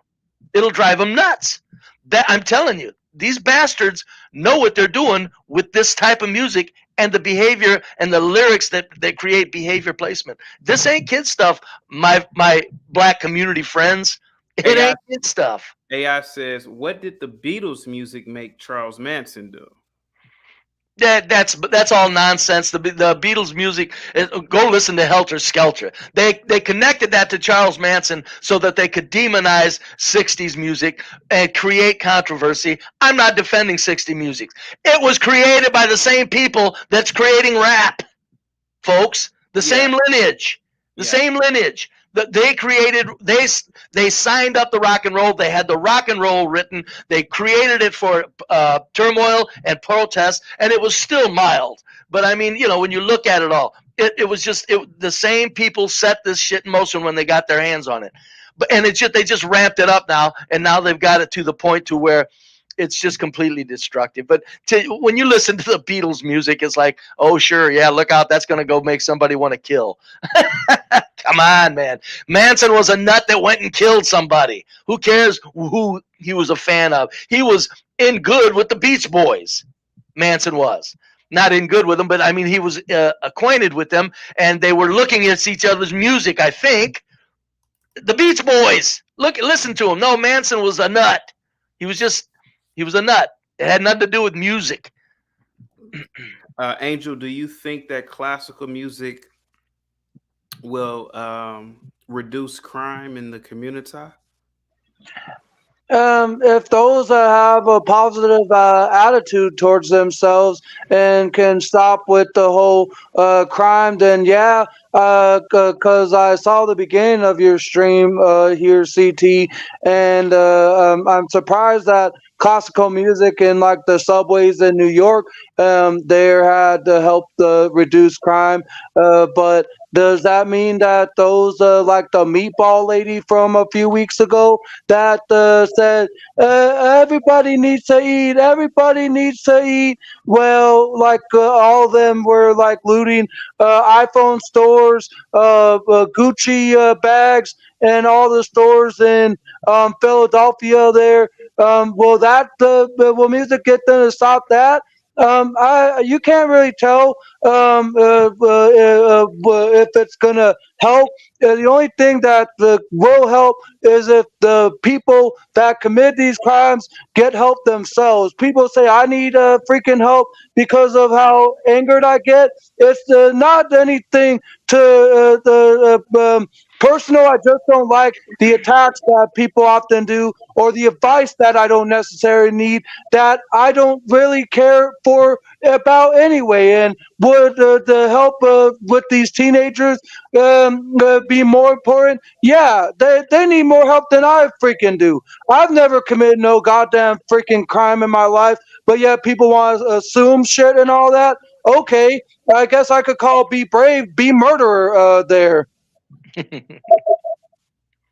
Thanks, Angel. Angel, No, maybe two things to be the fair. peacefulness of orchestra music would be cumulative. No, if a mob develops, of course, okay, let's hit them with some classical music and they'll stop in their tracks. No, that's not what we're saying here, folks. And I know you all know that. It's cumulative. It's just, and when you're walking in and you're just everywhere you go and you're hearing classical music, by the end of the day, you may not, there's always those that are nuts, but you may not just want to participate. It's just like, okay, but again, I would say that CT, if they really did it right, I bet you people would file a complaint because they would say, I have a right to listen to my goofy rap. And I'm telling you, I think powers that be who are doing social engineering, I'm telling you, they know the value of classical music. That's what I'm saying. But to answer your question, I do think it can reduce crime, but it probably won't get those people in Philadelphia to stop the crimes in the city or Chicago or any state where crime is still rampant there. But you never know. Things work in strange ways. I have seen classical music go viral over the last few years. So with the attention that's been getting, I do see classical music being like a possible problem-solving technique. If it's already working in New York, it could work in other places. Mike from Boston, do you think that classical music played in public places, schools, stores will reduce crime? Go ahead. I think it's it's hard to say whether it would necessarily reduce crime, but like you already mentioned earlier in the stream, there is evidence that shows that neonatals that are exposed to classical music do show signs of having higher IQs. So I mean, but it's I don't know if playing the music would necessarily reduce violence, but you do have to admit that classical music does not bring about aggression in the same manner that certain other forms of music, such as rap, maybe some heavy metal, I mean, that really leads to aggression. I mean, it amps people up. People who are prone to that type of behavior are going to be more likely to commit those acts, but who knows if classical music would be enough to calm these people down. But I just have to say, for me, I can't imagine myself like going to the gym or doing anything that takes I mean, it just wouldn't happen with classical music. So maybe that would help calm people down enough so where they wouldn't necessarily shoot somebody for stepping on their shoes. Yeah. Well, and the homeless, it would certainly, if the homeless are sleeping, it would help them sleep as opposed to get up and act crazy. You know, Yeah, I mean, you could so I definitely mean, try so that. no, there's no doubt that if classical music was used properly and in a very constructive way, no, it's not going to shut down crime overnight. It would. There's a lot of people, a lot of kids that would hear that, and they would constantly be thinking, you know, the flow, and they would, as opposed to the war drums and the filthy lyrics that speak of murder and everything. The classical music minus any vocals is just a soothing effect, and of course it wouldn't be miracles. No, there's no way that it would certainly help. It would certainly help, and it would make the atmosphere of a subway much more pleasant, or a shopping center, or anything. It would make it just much more pleasant. And I think you guys are still full of crap. I'm telling you, in the gym, it would be good too if you got into it a little bit on what you're about. If you concentrate on pure formed muscle movements and slow and concentrated muscle movement, as opposed to some stupid beat that might get you to. It's called throw the weights. That's not what you want to do. You want to lift them. Yeah, I'm not to disagree Man, with you. CT, before I I agree jump with down, everything you can just you said there, believe? Have you B-Boy. ever seen that song before? That 13 Good song that I told you about. I mean, that to me is it's repulsive to me that KRS-One is considered to be a pillar of the rap community, but meanwhile, a few years back, he literally was bragging in a song about having an encounter with a 13-year-old fan, and it's not even. I mean, it just to me it's sick. I mean, I can't believe that we haven't. He should be canceled, and you know. And the funny thing is, Dale mentioned him as being one of the people that inspire him. And he's got no idea, and he's afraid. He's afraid to hear the truth. Did you see how he got off here? He knew that he was going to hear some things that would. Dale wasn't. Afraid. Dale wasn't thinking about any of that. He just in his mind, it was okay. You weren't consider. That's why I like Dale. You'll never hear me respond to him. It ain't happening. Yeah, I guess there's not much point. No, I know. I'm just saying. Dale didn't hear a thing you said. He's a nice kid, and he even has some quality thinking. He didn't hear a thing you said because that would disrupt things too much. That's why you'll never hear the day. I'm not a snob when I don't respond to Dale. It's just like, okay, got you, buddy. But Be Brave and Mike from Boston. I was actually at the time when I came back in and I heard CT and you, Be Brave, ask him about shootings at rap concerts. I was surprised he never heard about any of the stories that you shared, CT, of like shootings that happen at rap concerts, and more importantly, I'm surprised he never heard about the shooting at the country concert from 2017. That was talked about for several weeks in the fall of 2017 there of it happening. I heard about it numerous times there, but I'm was surprised Dale had never heard about any of these events. Really, he doesn't keep up with the news of both sides apparently. I mean, real quick, Jamal says, and Jamal, please, where is it? Jamal says, violence was around way before music, so the music is not the main factor. Thank you so much, and you can also call in too. Does anybody want to broach what he said in the comment? Yes, it's ridiculous. If the growth in violence among kids in the inner cities grew right with the filthy violence of rap. Okay, the kids, the violence that's in the inner cities, who's doing it are listening to the filthy rap. They're emulating it. A lot of these kids, you can see them. They're emulating what's in the videos as their cosplaying, and then they turn it into reality at the heartbeat. To say that rap isn't taking kids that are from homes that are psychological wrecking balls. You see, it was the old argument of well, remember, video games are bad. Well, yeah, they are bad. But the kids who weren't affected by them, but were the kids who had parents at home. Rap is the same thing. You got a lot of kids. They don't have any adult instruction. This filthy rap that's being put on them by design is their parenting. That's what's giving them their instructions for behavior. To say, for somebody to not understand that rap is so destructive to young minds, it's spooky. It is. I don't care. You don't have to be a child psychologist to connect those two if you look at the statistics. Be brave. Why are and please, guys, we're gonna and please feel free to call in if anybody. I dropped the StreamYard link. Why? Yeah, I guess. Why are school? I don't think I've asked you this, but why are scores consistently classical music? It's just it's to set up the flow of the movie. I don't watch a lot of movies, so actually you're talking to the wrong guy. I never do other than comedies. And in comedies, sometimes you'll hear the rap in the beginning of a comedy movie.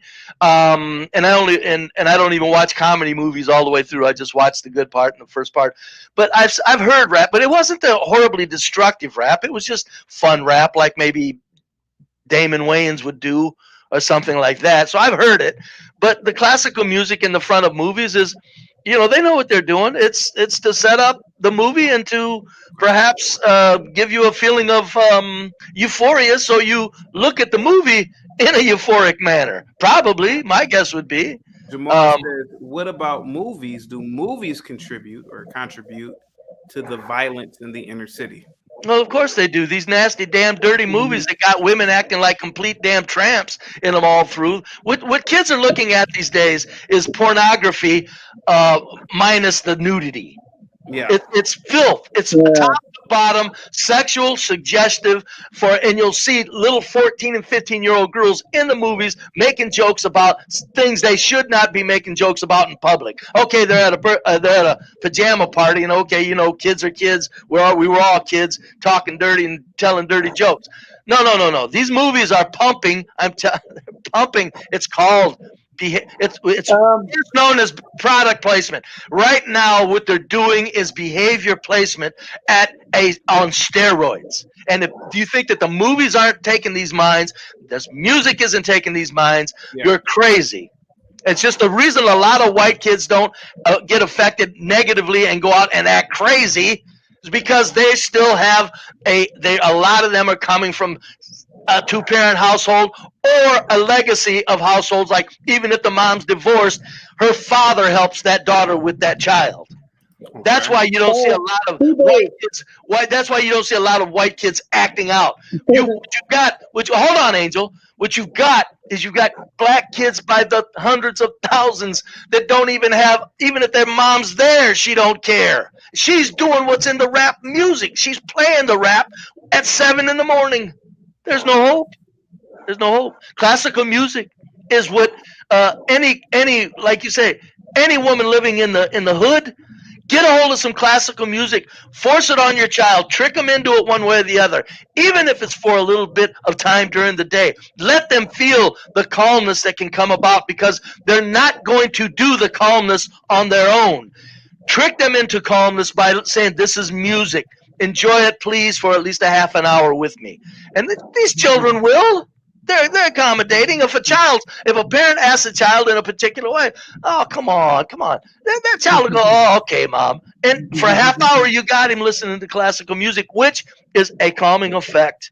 So there's no, I don't even know how people don't think that this rap isn't complete right now, isn't a complete psychological attack on the black community. You're missing something. It's like, wake up. You're missing something. It's not very becoming to miss something so obvious when it's destroying your children. Black folks. Go ahead. Jamal or Jamel, however I can pronounce your name there, man. Asking that question is like me asking, do TV shows contribute to the violence in the inner city? Hell the fuck yes it does. No matter if it's music, TV shows, movies, it contributes in the same goddamn fucking way for those that are mentally stupid and follow with what music, movies, and TV shows show and all that. Why do you think the TV show Cops is still popular there? Because there are many of these people in inner cities that are continuously falling to commit crime from news stories, scenes in TV shows that are only enacted or fake there, and yet the teenagers follow this stuff because crime is like the new form of like publicity, I guess you can say. It's the only way they can garner goddamn attention is to commit crime violence, and that's why that one meatball lady garnered so much attention when she was like, everybody's gotta eat, and joining the rest of the mobsters in the looting that they did earlier this month. But yet they think it's a good thing. Okay, I guess I could rob be brave in his glasses if I could, which I won't, but it's just a humor to No, the people that make excuses for rap, I understand enjoying it if you want to. I understand listening to it if you want to. I do not understand denying that it's it's a sick perversion. It's like when I please don't get grossed out of an old man saying this. I use pornography occasionally, not very often. It's that somebody to make excuses for rap is like making an excuse for somebody that just lays around all day watching pornography. No, that person's got problems. There's something wrong with you if you're defending rap to that degree. And the reason a lot of people do it is because they, in their own mind, are so shallow. They're so next to nothingness. They have no ideas about anything other than material consumption, food, some stupid rap music, shitting, sleeping, getting up and doing it again, and being around their stupid friends talking, that they can't comprehend that this rap is actually that much a part of their behavior. They're not getting it, and they shouldn't. But I'm kind of talking more to the people that should know better. You'll have people that know better and will defend rap. Well, it's music. All youth music is different. No, all music has went down with the generations. You know, you've heard the old saying, well, in our generation, we were different too. No, we got to stop that shit. That's how our social engineers get us with that line. Well, you were a kid too, and your parents didn't like what you did. No, that's got to stop, because now what parents don't like is truly destructive. Stop it with that shit. Well, you listen to music. I didn't listen to that shit. So it's got to stop. Parents have to stop going, yeah, I listen to music too, and I'm going to stop this horrible chain of events in its tracks in my home. You're not going to do it in the name of you being a youth and listening to your music. You're not going to do it. It's got to stop. It's kind of like add on with what you just said, Be Brave. Give me a second. Jamal says, I listen to rap every day. I have a college degree and work 2 jobs. I do not blame it solely on rap. Go ahead, Be Brave. Well, that's right there. What did he say? He goes to college, right? What did he say? College? And he's got 2 jobs. A college degree. A college degree. He's got 2 jobs. Fine, upstanding, productive citizen. I understand if you want to listen. Look, okay, if you're secretly into your goddamn disgusting, excessive use of pornography, keep that to yourself. Don't bring that into the public and make it normal. So you're saying, oh, go ahead. I'm sorry. Go ahead. Jamal, stop it with this because you do it. It's okay. Just keep it as your guilty, kind of insane pleasure until you grow out of it. Keep it to yourself. There's things that you don't promote, and there's things that you keep to yourself.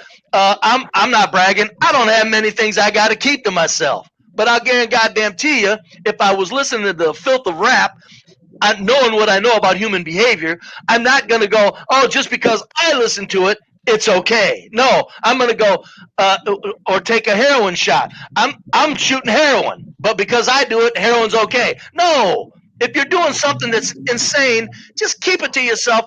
Don't advance it as normal. That's what we need from people like you, Jamal. Stop it. Just do it.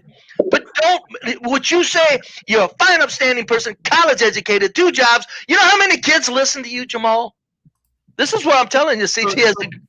Go ahead. Brave, and I didn't think about it like that before, but are you saying that we should look at, even with me, right? Normally I listen to EDM when I'm I don't know what EDM music. Okay. When I'm working out, or I listen to a podcast, but sometimes I will slip in a rap song or 2. Are you saying that we need to look at rap music the same way that we look at porn? We all kind of, dibble and dabble in porn. Yes, we don't normally exactly. tell people, "Hey, I watch porn." Hey, yeah. I just cut. Yeah, no, yes, exactly like that, because that's that's the negative filth of it. If you're doing something that's just not good for society, you keep that to yourself. And society as a whole, as I've said, we all know white people in their homes do some weird shit, but they keep it to themselves. Yeah. That's what I'm saying. Yes, no, rap is reached that level. Anybody that thinks that rap isn't something that you should just keep to yourself, even though everybody's listening to it, by keeping it to yourself, I'm saying when people like Jamal, who have brains, obviously, are trying to advance it because he feels guilty, because he knows what he's listening to is primitive and stupid. So he's got to normalize it to ease his guilt. Stop that. If you're into something that's filthy, keep it to yourself. Do it if you wish. Don't try to apologize for it. Please. There's kids that are listening to people like Jamal. So other than classical music, which other music genres would you say is normal to tell people that you listen to? Like, for example, jazz. Is that Motown was some of the most creative. Yeah. Motown was some of the most creative music that's ever been developed. They had the wall of sound. They used the bass line very productively. They used the thrust of the crescendo with vocals and taps and everything, and the Temptations. And when them guys and them girls were on singing and the Motown was in the background, you could listen to that if the songs were 3 minutes long. You could listen to that, and that is now in the gym. I could take Motown, but that was music that was, even though it was very aggressive, it was wholesome and aggressive to the point of, because the instrumentation actually, it didn't drive you nuts. It did move you, but it didn't drive you nuts. I'm telling you, this rap, they're not getting it. That bass line is meant to drive your asses nuts, and it's working. Motown, you had a lot of other pop music that was good, a lot of early rock, but my favorite music of all time, I say, was the most creative as far as like, if you want to have a beat and you want to dance and you want to, Motown, baby. That was the best music God ever allowed to be made. Jamal says, if it were that bad, I would not listen to it. To me, it's just entertainment. It does not go any further than that. That's my point, Jamal. You control that perversion. You're missing what I said, young man. You take it, you use it, and I don't care if you don't think it's that bad. I can prove, anybody can prove the destructiveness of rap in the last 20 years and put it to crime statistics. That's my point exactly. If you want to use it and it doesn't affect you, keep it to yourself as far as the value of it. Just keep it to yourself for the sake of the young man, the 8-year-old or the 10-year-old that's going to be in overhearing like a discussion like we're having, and you're going, oh, rap is good, there's nothing wrong with it. And then the 8-year-old kid's listening to, what's up? Yeah, bitch, bend over, rock, baba, bump, come on. The kid's listening to that because you, Jamal, said there's nothing wrong with it. So he's not only enjoying it, he's absorbing it into his psyche. Thank you, Jamal. Good example to set for the youth. No, just keep your damn silly rap to yourself. Quit trying to justify it. That's all I ask as an adult in this society that's going down the drain. AI Matrix says, if you can't rap, you do lack some intelligence someone who can rap has. What do you think about that one, Be Brave? That's the dumbest goddamn thing I ever heard. What is that tone low? Yo. Yeah. Let me do some tone low. Did I practice for this? No. You got tone low beat. I'm looking out my window. The next thing I saw, a little honey coming. Oh my God, I vow. Where am I gonna go? Next thing I know, my love is just rolling down the line. But then I found out, find it out, she's nothing but a hoe. Now, oh my God. How fucking hard was that to do? Not that. No, that rap ain't shit. Anybody can do it. Anybody can do it. Tone Loc. I did like Tone Loc. I got a kick out of him. I gotta say. Do you think that? Andrew, give me a second. Real quick. Do you think that classical music could also be a torture mechanism, soft torture for people? If look, any music, if it's nonstop for days, we'll go, okay, enough.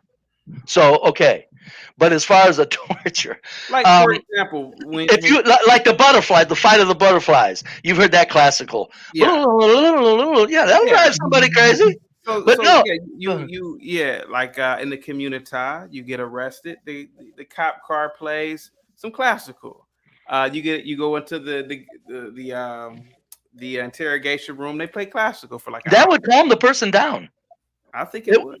It would calm them down. It's going to eventually. I'm telling you. In case anybody hasn't noticed, I'm kind of hyper. I'm telling you, man. Classical music we're missing the value of it. CT, and you said it so well. You said if you were a mayor, you'd do so much with it. I mean, that is such a quality conceptualizing. It's such a good idea. No, you put a crazy person in the back of a cop car. I don't know the name of. I don't know the name of it. Jamel, you got like a. I'm gonna mute you, Jamal. You got like a feedback, but go ahead, be brave. I don't know the name of the songs. I got them on my favorite. I just click them and I know. Bang. Yeah. The flute and cello, bagpipes, nice and slow with the cello. That kid's in the back of that squad car. Just got thrown in there because he resisted arrest. Put that music on, and I'm guaranteeing you, in 5 minutes, he's going to. Even if he's mad as hell, he'll still decrease his violent actions. And you know what's funny, CT? Yeah. Have they ever done any studies on that? I'm talking about. No, wait a minute. Do they do studies where they actually somebody thrown in the back of a squad car? Yeah, that's what I'm saying. They don't, because they know. I'm telling you, they don't do things that benefit us. They know better than that. These people, the people at social engineering, they got the best minds in the world on this shit. You telling me that it never occurred to them for somebody thrown in the back of a squad car, for the squad car to play nice, easy, calm music? Of course it did. I don't think they want it. I think they want us to have a certain amount of turmoil. Hey, Jamal. What's going on, Jamal? Go ahead, sir. Hey, how y'all doing today? Good. Let me just say, one, I didn't mean to come up and ruffle any feathers. No, you're good. Go ahead. I was just saying that, me being 52 years old, I've listened to hip hop since its inception. And, even with the bad stuff, I never committed a crime. I have no babies out of wedlock. I got 2 jobs. I have a college degree. All I'm saying is, to me, it's just entertainment. Now, I hate what you're saying, the guy with the glasses. I hate what you're saying. Well, you go with got glasses on, but want the blue. I hear what you're saying. I have an 8-year-old. I have a 9-year-old nephew, so I don't let him listen to rap. Well, not the current stuff. More like the 80s and 90s. More like the early stuff. So I get what you're saying. There should be a balance. Should be a change. There should be something else other than rap that is the kids are listening to, and I get you on that. Classical music, not really my thing per se, but I don't find an issue with it. I think there should be somewhat of a balance in music, period, whether it's classical, R&B, whatever you listen to. To me, it's all about your choice. And like I said, I get what you're saying. I understand what both you guys, everyone's saying. Well, I got a question. Well, be brave. Let him finish. Be brave. Let him finish. Okay. No, because I'm at work right now, so I just want to just come in real quick and just and leave. But no, you good. You good. But like I said, I mean, I think it's about teaching the kids what's good rap music and what's bad. If you find it any good in it at all, if you don't, that's fine. If you do, that's fine as well. Before he leaves, I need to ask him a question. CT. Yeah, go ahead. Okay. Go ahead, but be brave. You muted yourself. Go ahead. Okay, there. Okay, hopefully that's not my headset's acting up again. No, that's Jamal. But go ahead. Jamal, you got to go, so let's make this quick, please. For God's sakes, listen. Appreciate you coming up. Okay, now here's the thing. You said you've listened to it all your life and nothing's gone wrong. that means you have an inner strength that's developed. It's okay. Here's my question for you. If you see what I'm saying about the destructive nature of rap to somebody, to these kids who have no parenting, I'm asking you, don't you think that you should not speak of it and defend it in the positive manner that you did? Don't you think it would be better if you just kept your understanding the realities of the destructive nature of rap? Don't you think, Jamal, it would be better if you just kept it to yourself, that you made it through, and so that you don't lead other kids into something that they're not going to have the same strength Jamal had? In other words, don't you think it would be better to keep it to yourself, Jamal, because it is a guilty pleasure in the future? In other words, you came up here defending it like there's nothing wrong with it. I didn't misunderstand you, I'm sure. I'm just saying, in the future, could you please just like keep it to yourself and not defend it? It's already done so much damage. Okay, so let them answer. Be brave, okay? Yeah. All right, go ahead, Jamal. Okay, so being that I have come as far as I have, wouldn't it be more constructive for me to help someone that listens to rap music and to say, hey, don't listen to that kind of rap music, listen to this kind of rap music over here, as opposed to me just shutting it down and calling my own guilty pleasure? I mean, wouldn't it be more of a teaching lesson that I can say, hey, look, I got a degree in business management, and also I work 2 jobs. I pay my taxes, I pay all my bills. So wouldn't it be more of a teaching lesson to me to say, hey, even though it's rap, you can still do X, Y, Z? Wouldn't it be more of that than me saying, I'm not gonna say anything because I don't want to mess up anyone's mind? You didn't make the distinction between rap that has any, and I believe the music is destructive, but you didn't make the distinction between rap that has decent lyrics and rap that is just completely satanic. You didn't make that distinction. You just said rap, ain't nothing wrong with it. And I'm going, my God, what do you mean? Now, if you pointed the kid to, he's going to listen to rap, and you found some artists that had positive lyrics like education, school, let me get some science in the name of Tone Low. If you had something like that, then of course, I would not hold you to fault for that. That's not what you implied at first. You just come defending rap wholesale, and I'm going, please stop doing that. The stuff that's out now is tearing especially the young 8 and 9-year-olds that have no parents. And by the time they're 14, they're ready to kill. So that's all I'm saying, Jamal. Go ahead. I'll mute. Well, I was going according to the topic. So I didn't know that, I should have maybe, made a distinction, but I was going according to the topic. That's what I was doing. Okay. Well, we got Jamal, we got somewhere.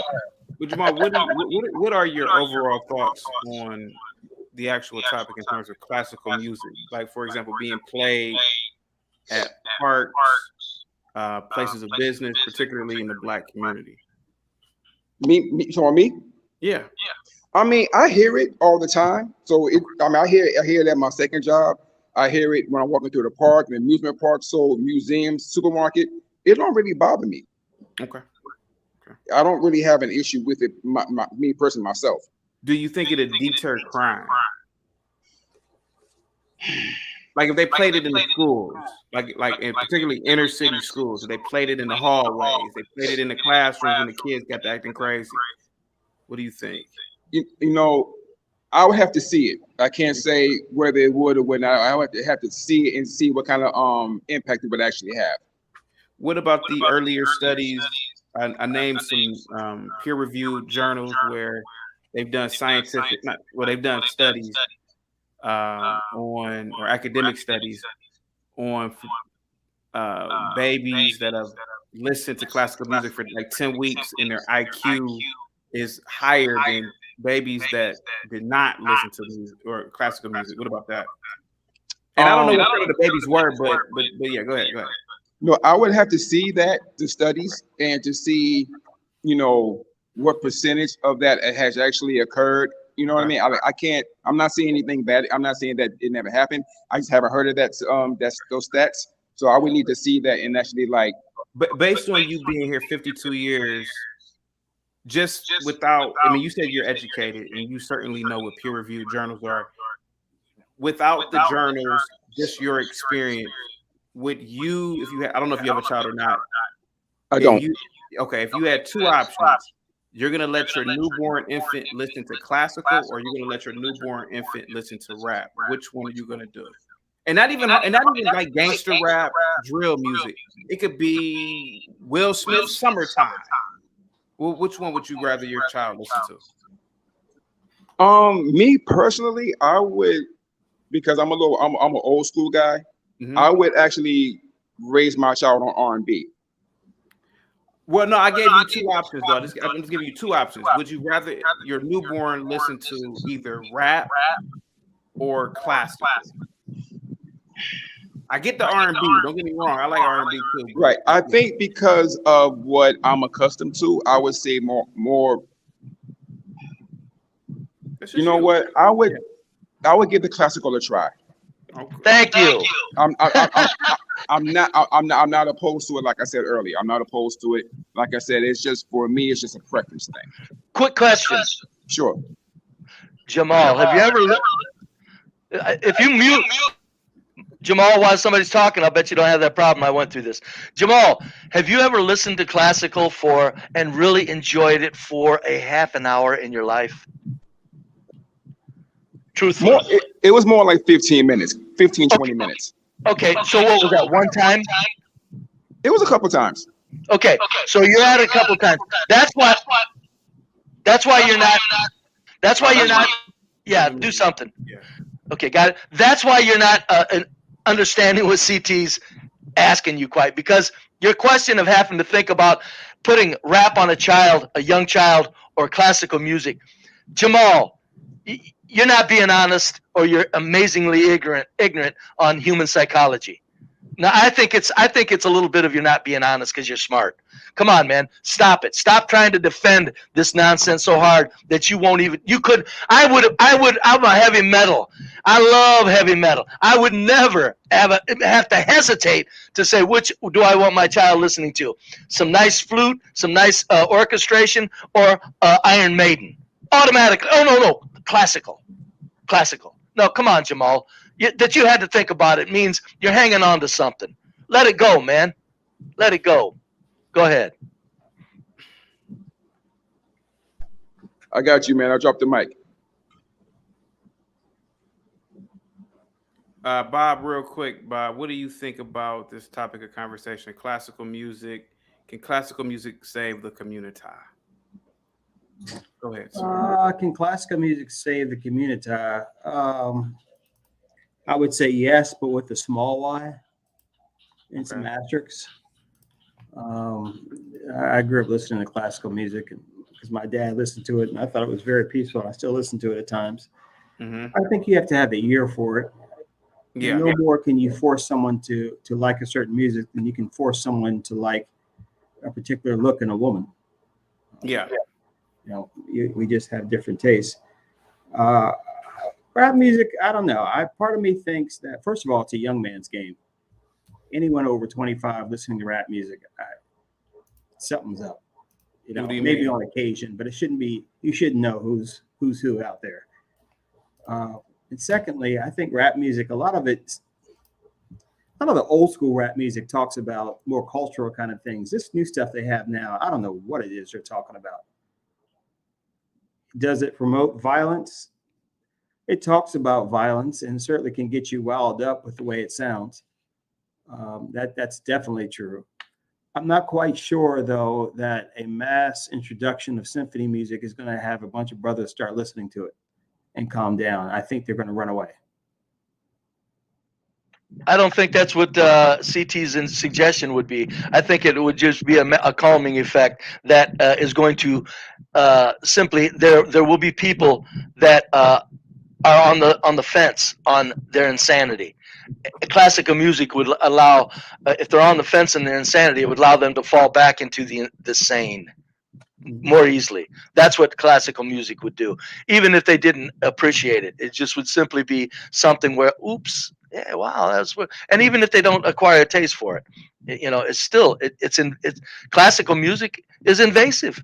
The calmness of it is invasive if you let it be. It just, you can't help but sit there and go, on a spring day in the morning and got some classical music. I don't care if you hear it for 5 minutes. It's just there's nothing to it that does anything other than, well, I'll be damned. What a lovely day, as opposed to Go ahead. Did you guys talk about? I cut you off. Go ahead. Go ahead. No, go ahead. I was done. Did you guys talk about Shawshank Redemption? No, I didn't. Have you seen that movie? No. Ah. I would never watch it. There's a scene in the movie where these prisoners are out in the field, and the main guy turns on this opera type music, and all the prisoners stop what they're doing, and they're glancing up at this speaker of this woman speaking in Italian, singing opera music, and they were transfixed by her voice. They were instantly peaceful. I do think there's something to that, but yeah, with these young guys and whatnot, I think what happens is, if they know classical music is going to be played, they're just going to not be in that area. Which I think that, yeah, I'm sorry, that's what down crime. Right, that's what CT was after. It's like, stay away, and guess what? Go to your own hives and tear your own goddamn house up or something. But yeah, no, yeah, no, go. I think a lot of people don't understand how calming classical music is. I do, because I'm so hyper, and when I listen to it, again, I walk around the house doing chores, conducting. Oh, dishes. La, la, la. I listen to Gregorian chants, those Catholic monks just sing. It just yeah, it is. It just brings you down. What they used to, I don't know if they still do it now, but when I was going to clubs back in the day, when they wanted people to leave, they start playing country music. Yeah, that'll work. Folks would run to the door, man. Yeah. But I can't stand country music. I never could. And now country music's gone rap, so good reason I never liked it. I think the only reason I liked heavy metal is Iron Maiden, Motley Crue, and the like is because of the sheer talent that it takes to do it, and the crescendos that are so well placed. It's those guys are symphonic with their aggression on those instruments. It's symphonic. In other words, you're not just going to jump on that instrument and do it. I'm telling you, rap, a mildly retarded person can do rap. I've always said that. No, they really can. And that's why, obviously, therefore, it's not going to have any value at all. I've never listened to rap at all and enjoyed it. The first time I heard it, it struck me as Saturday morning cartoon music, which, if it was decent, I could get a little bit of that in Saturday morning cartoon music, because if it's not vulgar and it's not, the beat doesn't go crazy. And then it just got filthy. I'm going, I've never listened to rap. I don't care what anybody says. Bob, I'm a conspiracy theorist. I'm saying they're using it as a weapon right now against the black community, because the white community listens to it and they just march back to their regular behavior after they have their little fun. You got too many little black kids coming from hellholes that are taking that shit serious. And I know they know what they're doing, especially now that they're heightening up the vulgarity of it all and the violence. But you don't have. Go ahead. What's that? Go. What were you saying? No, I'm just saying. I know you're not a conspiracy theorist, but I'm just saying I would stand on that I would bet my house that there are people engineering at these companies that know what they're doing, and that you black people are not something that they're concerned with, as opposed to something they want to control. But what were you going to say? Now you brought up something else. Could it possibly be that it's just a moneymaker? No. They don't need money. The people that own the rap labels, they print money. Those people are close to the printing machine. They're not going to run out of profits anyway. That printing machine makes people whole who it needs to make whole. And I know we're on the opposite ends here, but it's obvious that that's what's taking place. The profit motive, people have got to snap out of the profit motive in this modern times. Got to stop it. The people that are engineering us, they print money and they make them whole. Wherever industry, whatever effect, whatever social engineering they do. The people that are doing that rap music, there's no way that they're worried about profits. They're going to be rich no matter what they do, considering who they are and who they're next to. This is sheer obvious destruction, and I say that because of the sheer efficiency of the destruction. That's not an accident. It's not an accident. And to what end are they seeking? Control. Blacks on their face. They don't need blacks uppity. Whites on their face. They even though we're their buffer to get between them and the masses, it's control. Has nothing to do with profits, has everything to do with control. And not only that, you got to say, as I've said 1,000 times, they know how to bring down society with a certain amount of crime. Well, gee, guess who they're putting a bug in their ear to do a certain amount of crime with this particular music that they have made into a church for these kids. This ain't complicated. It's obvious if you just stand back and look. Snap, I know, just stand back and look, because that's what's happening. It's not profit. They're already, no matter what they do in life, these people are connected. They're going to be fine. It doesn't matter. They're looking to destroy the black culture to a degree to where there's nothing. They're just keeping blacks on their face, flat on their backs, and it has, and therefore again, it has nothing to do with profit. Nothing at all to do with profit. They're already too rich, and whatever they do, they could just go into another area of industry and they'll get made whole, because they're right next to the printing machine that throws money, the digitizing machine that digitizes cash. So we got to get off the profit stuff, folks. This is way past this nonsense. What I say, to what end? You say control, but control for what end? Okay, control itself is an end. They can do anything they want. What do they want to do? They number one, they want to keep people. They want to lower living standards right now. Okay, I know. I don't know whether you're into it or not, but Bob, the planet don't have natural resources to carry on with the economies we're having. If everybody got in on the economies that you and I enjoyed, we would pollute ourselves off the planet and mine ourselves into hell. So they know they got to slow down living standards. They know, how do you slow down living standards and still stay in complete power of these peasants who's getting lowered? Well, let's do this. Let's tell them it's crime is their problem. Not us creating the psychology that does the crime, but just crime in general. So it is control, and there's 1,000 things they can do with the control. It ain't profit, man. It has nothing to do with profit. These guys have the best minds in the world, knowing what they're doing on rap labels, rap industry, music, all music, whether it's stupid country now, whether in the old days it was rock and roll. They knew what they were doing with that powerful influence. Now, I know, Bob, you're pretty educated. You heard who said it 2,000 years ago? Was it Socrates that said music is, you control youth with music? I've never heard that, but that's interesting. Yeah, no, it's not the exact quote. Yeah, there was one of them all-time greats. They said, no, maybe it was Pluto, or not Pluto. What am I thinking of? Plato. Who am I thinking about? Plato? One of them? Isn't he one of them? Plato, Aristotle. Yeah, there you go. All of them. All the clowns. One of them said it. They said, music is the what you control youth with. They said that 2,000 years ago. I mean, it's not complicated. I remember getting into rock and roll. I remember wanting to do nothing but be in a garage band. I was good at it too. I'm a quitter, so I never made anything of it. But no, I mean, I'm telling you, man, it's no. This is an attack on society. And thank you for asking that type of question, because even if we disagree, I get the chance to make it clear that I'm not playing, man.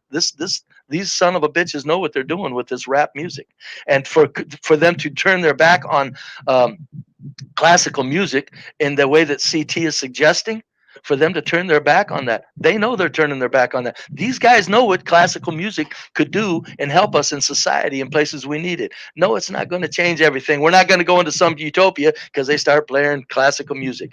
Myself or CT didn't say that. What it's going to do is it's going to create a different atmosphere that is much needed, a calm atmosphere. And again, I say, they don't even do studies. Why isn't there a study that showed where they throw a criminal in the back of a cop car and play some classical music for him? Why don't they have a video, documented video and sound of just what that did? You know what it would do? The dude he'd might for a while, and in the end, probably very quickly. Okay, I'm going to jail. Okay, which is a plus. Or go ahead and play rap for that same stupid son of a bitch. If you want to do a hard study, now give him some damn good rap while he's in that backseat. He'll be fighting all the way to the jailhouse, kicking the damn car, kicking the windows and everything. But go ahead. What were you gonna say? What prevents them from just going ahead and just killing all the blacks? Well, that would probably expose them for being kind of evil. I mean, I understand. I understand you like the official version of things, Bob. I do, but that's kind of a silly question. That would kind of give things away. That'd be a little bit too obvious there, Bob.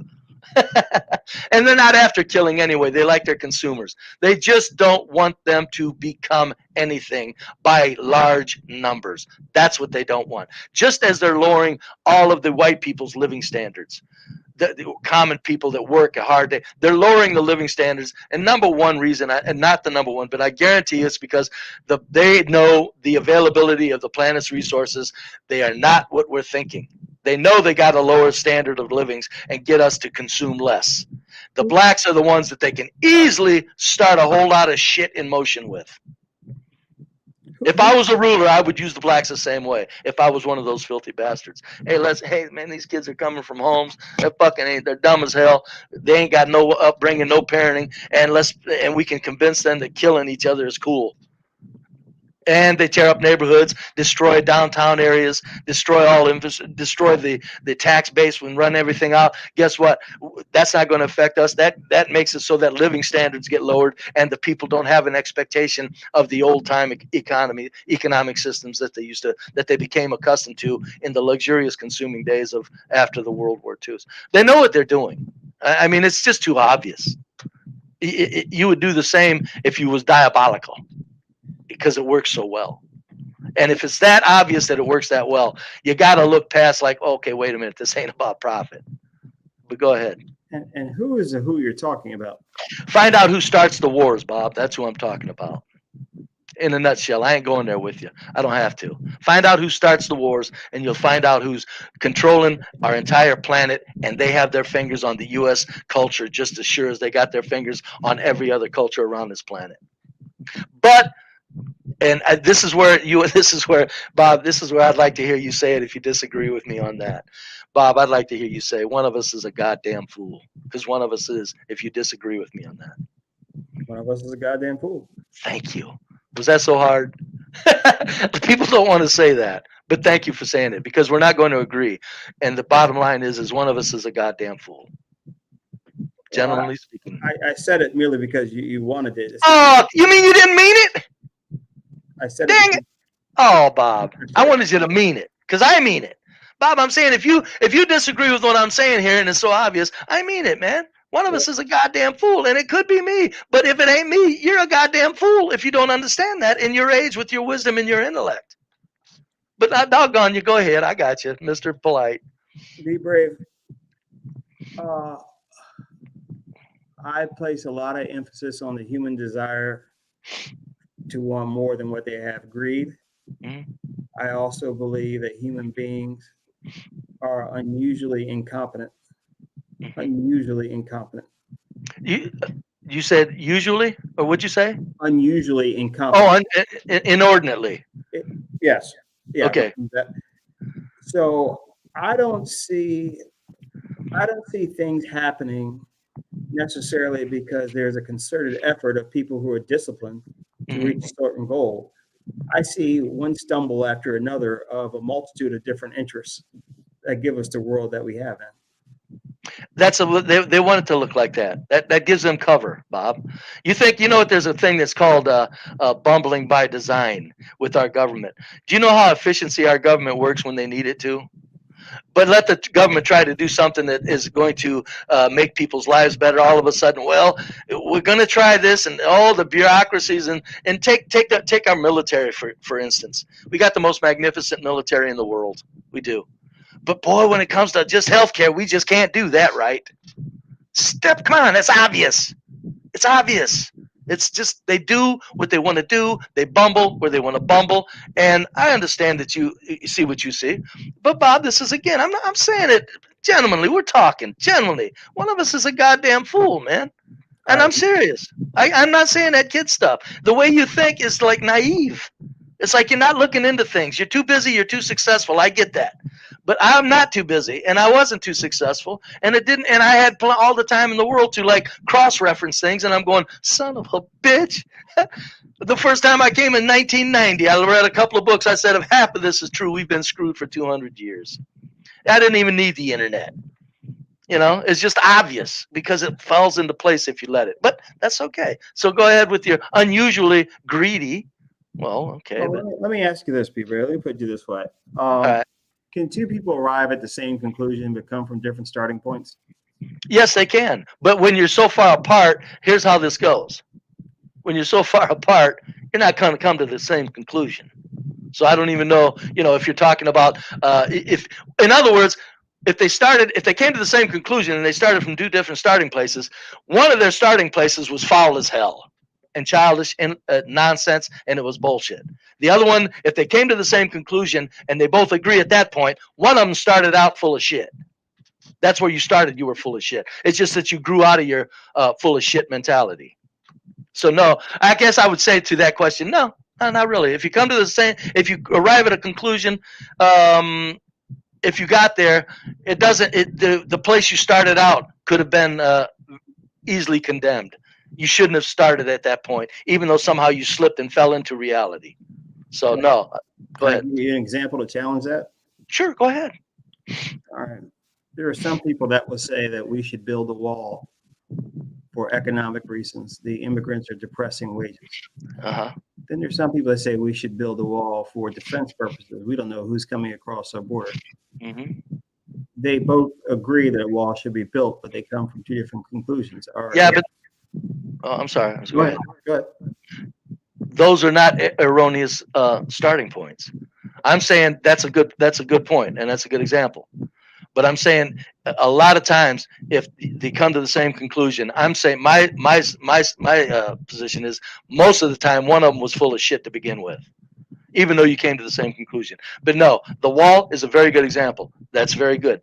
But that's not really, they weren't that far apart on their starting points. They both knew a wall was needed to start with. Yeah, you're okay. But they do come from different starting points and arrive. Yes. No, not in the final analysis. They both knew the wall was needed. And they had good points on why. So I mean, they weren't that far apart, Bob, to begin with. So I mean, I trust you see my point. Yes, I do, but it's not a good example. I'm saying for the most part, you implied that people are just clear apart and they're in completely different camps. I'm going, hold on a minute, but go ahead. Well, you could take someone like I don't know, Steve Bannon, who put Trump in office, who said tax the corporations, they make so much money. You get someone like Bernie Sanders, who says tax the corporations, they make so much money. Those guys are so far apart, it's not even funny, but they arrive at the same conclusion. I don't think that one of them is a fool in a sense. No, one of them was. Well, they both came to the same conclusion, but Bannon is a fool because he leads people into thinking that that Trump's the real thing. They're all. I don't, Bob. You're talking to somebody who I don't discuss politics because it's like discussing religion. I think your politics. If you're involved in childish politics, I'm not going to try to talk you out of them. If you think Trump is real and Trump is a puppet, he's a corporate agent. Biden's a puppet. He's a corporate agent. They're all corporate agents. They all get their orders and they get in here, do this. We're going to take the country this way with the use of your democratic leadership. And we're going to take the country now this way with your leadership of your conservative, because they know the political pendulum has to swing or they've got destruction. So they know they're in control of both parties.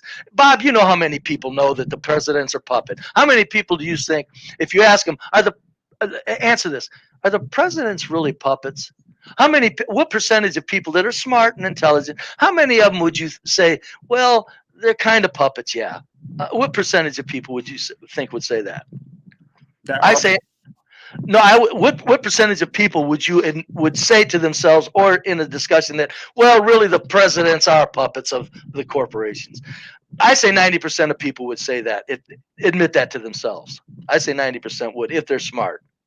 Even though they don't want to comment on the matter, they would admit, well, yeah, they're probably puppets. They're probably, because we use the euphemism of lobbyists. It's those lobbyists. But How many people would you, maybe I didn't ask the question right, just 100 people, intelligent.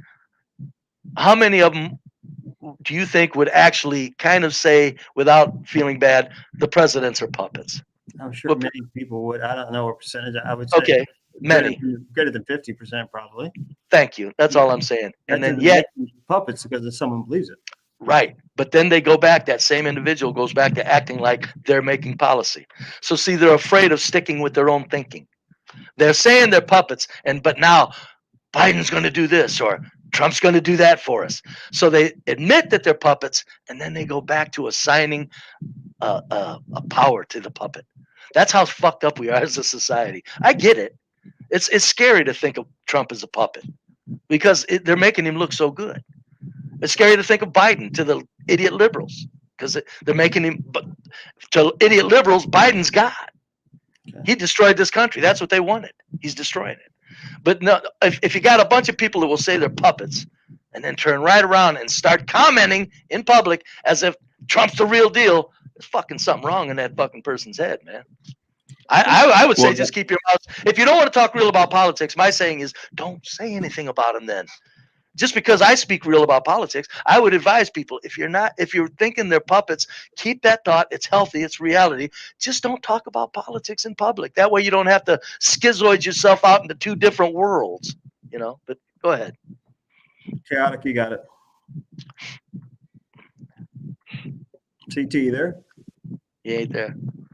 Yeah, I don't know. I mean, I don't know where I read it. It was some book, but I think that being a president, a lot of the decisions that what you want to do, you can't in many ways because, first of all, it's extremely hard to get any legislation passed.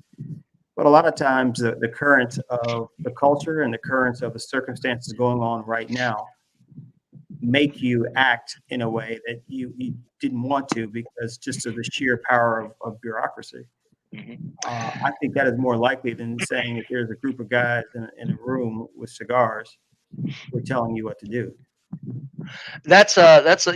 You quoted Rush Limbaugh very well right there. Rush Limbaugh said that exact same things about 100 times.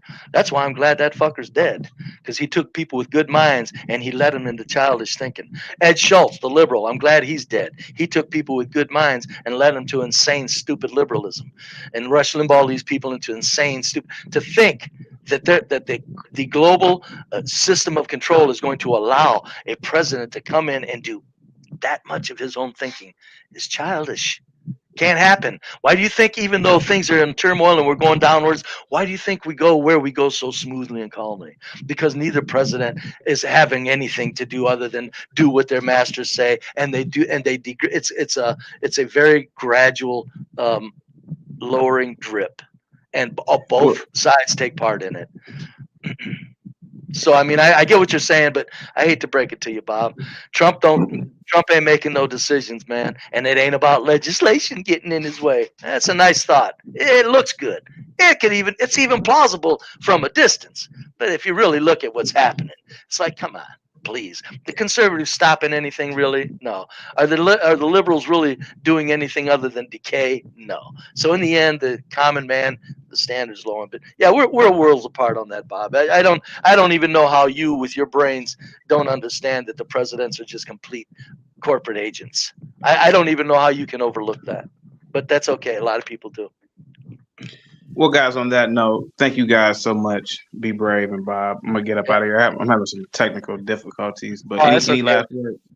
No, I think CT. I think your idea with classical music is excellent. I think you should promote it as best as you can. You've got stats that prove it.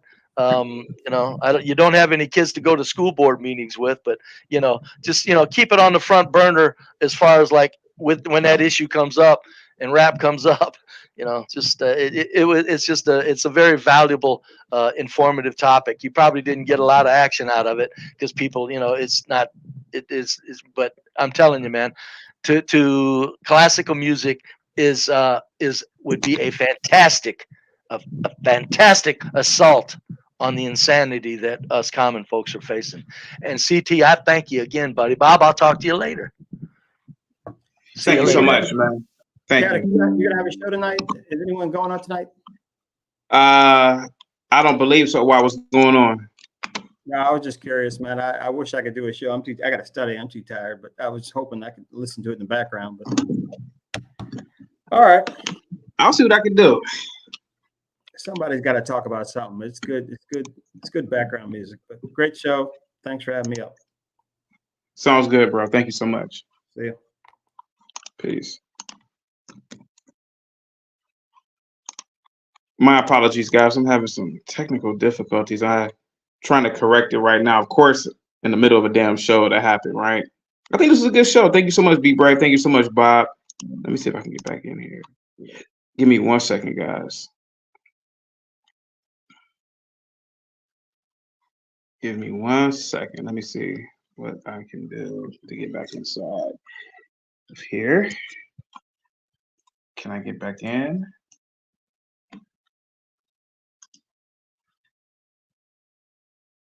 I want to give a shout out to Mike from Boston. I want to give a shout out to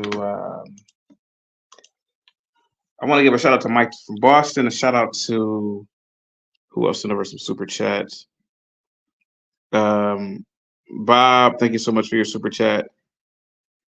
My apologies about not being on camera, but I'm having some technical difficulties with the camera. But guys, have a good one. I will see you guys next Tuesday. Peace.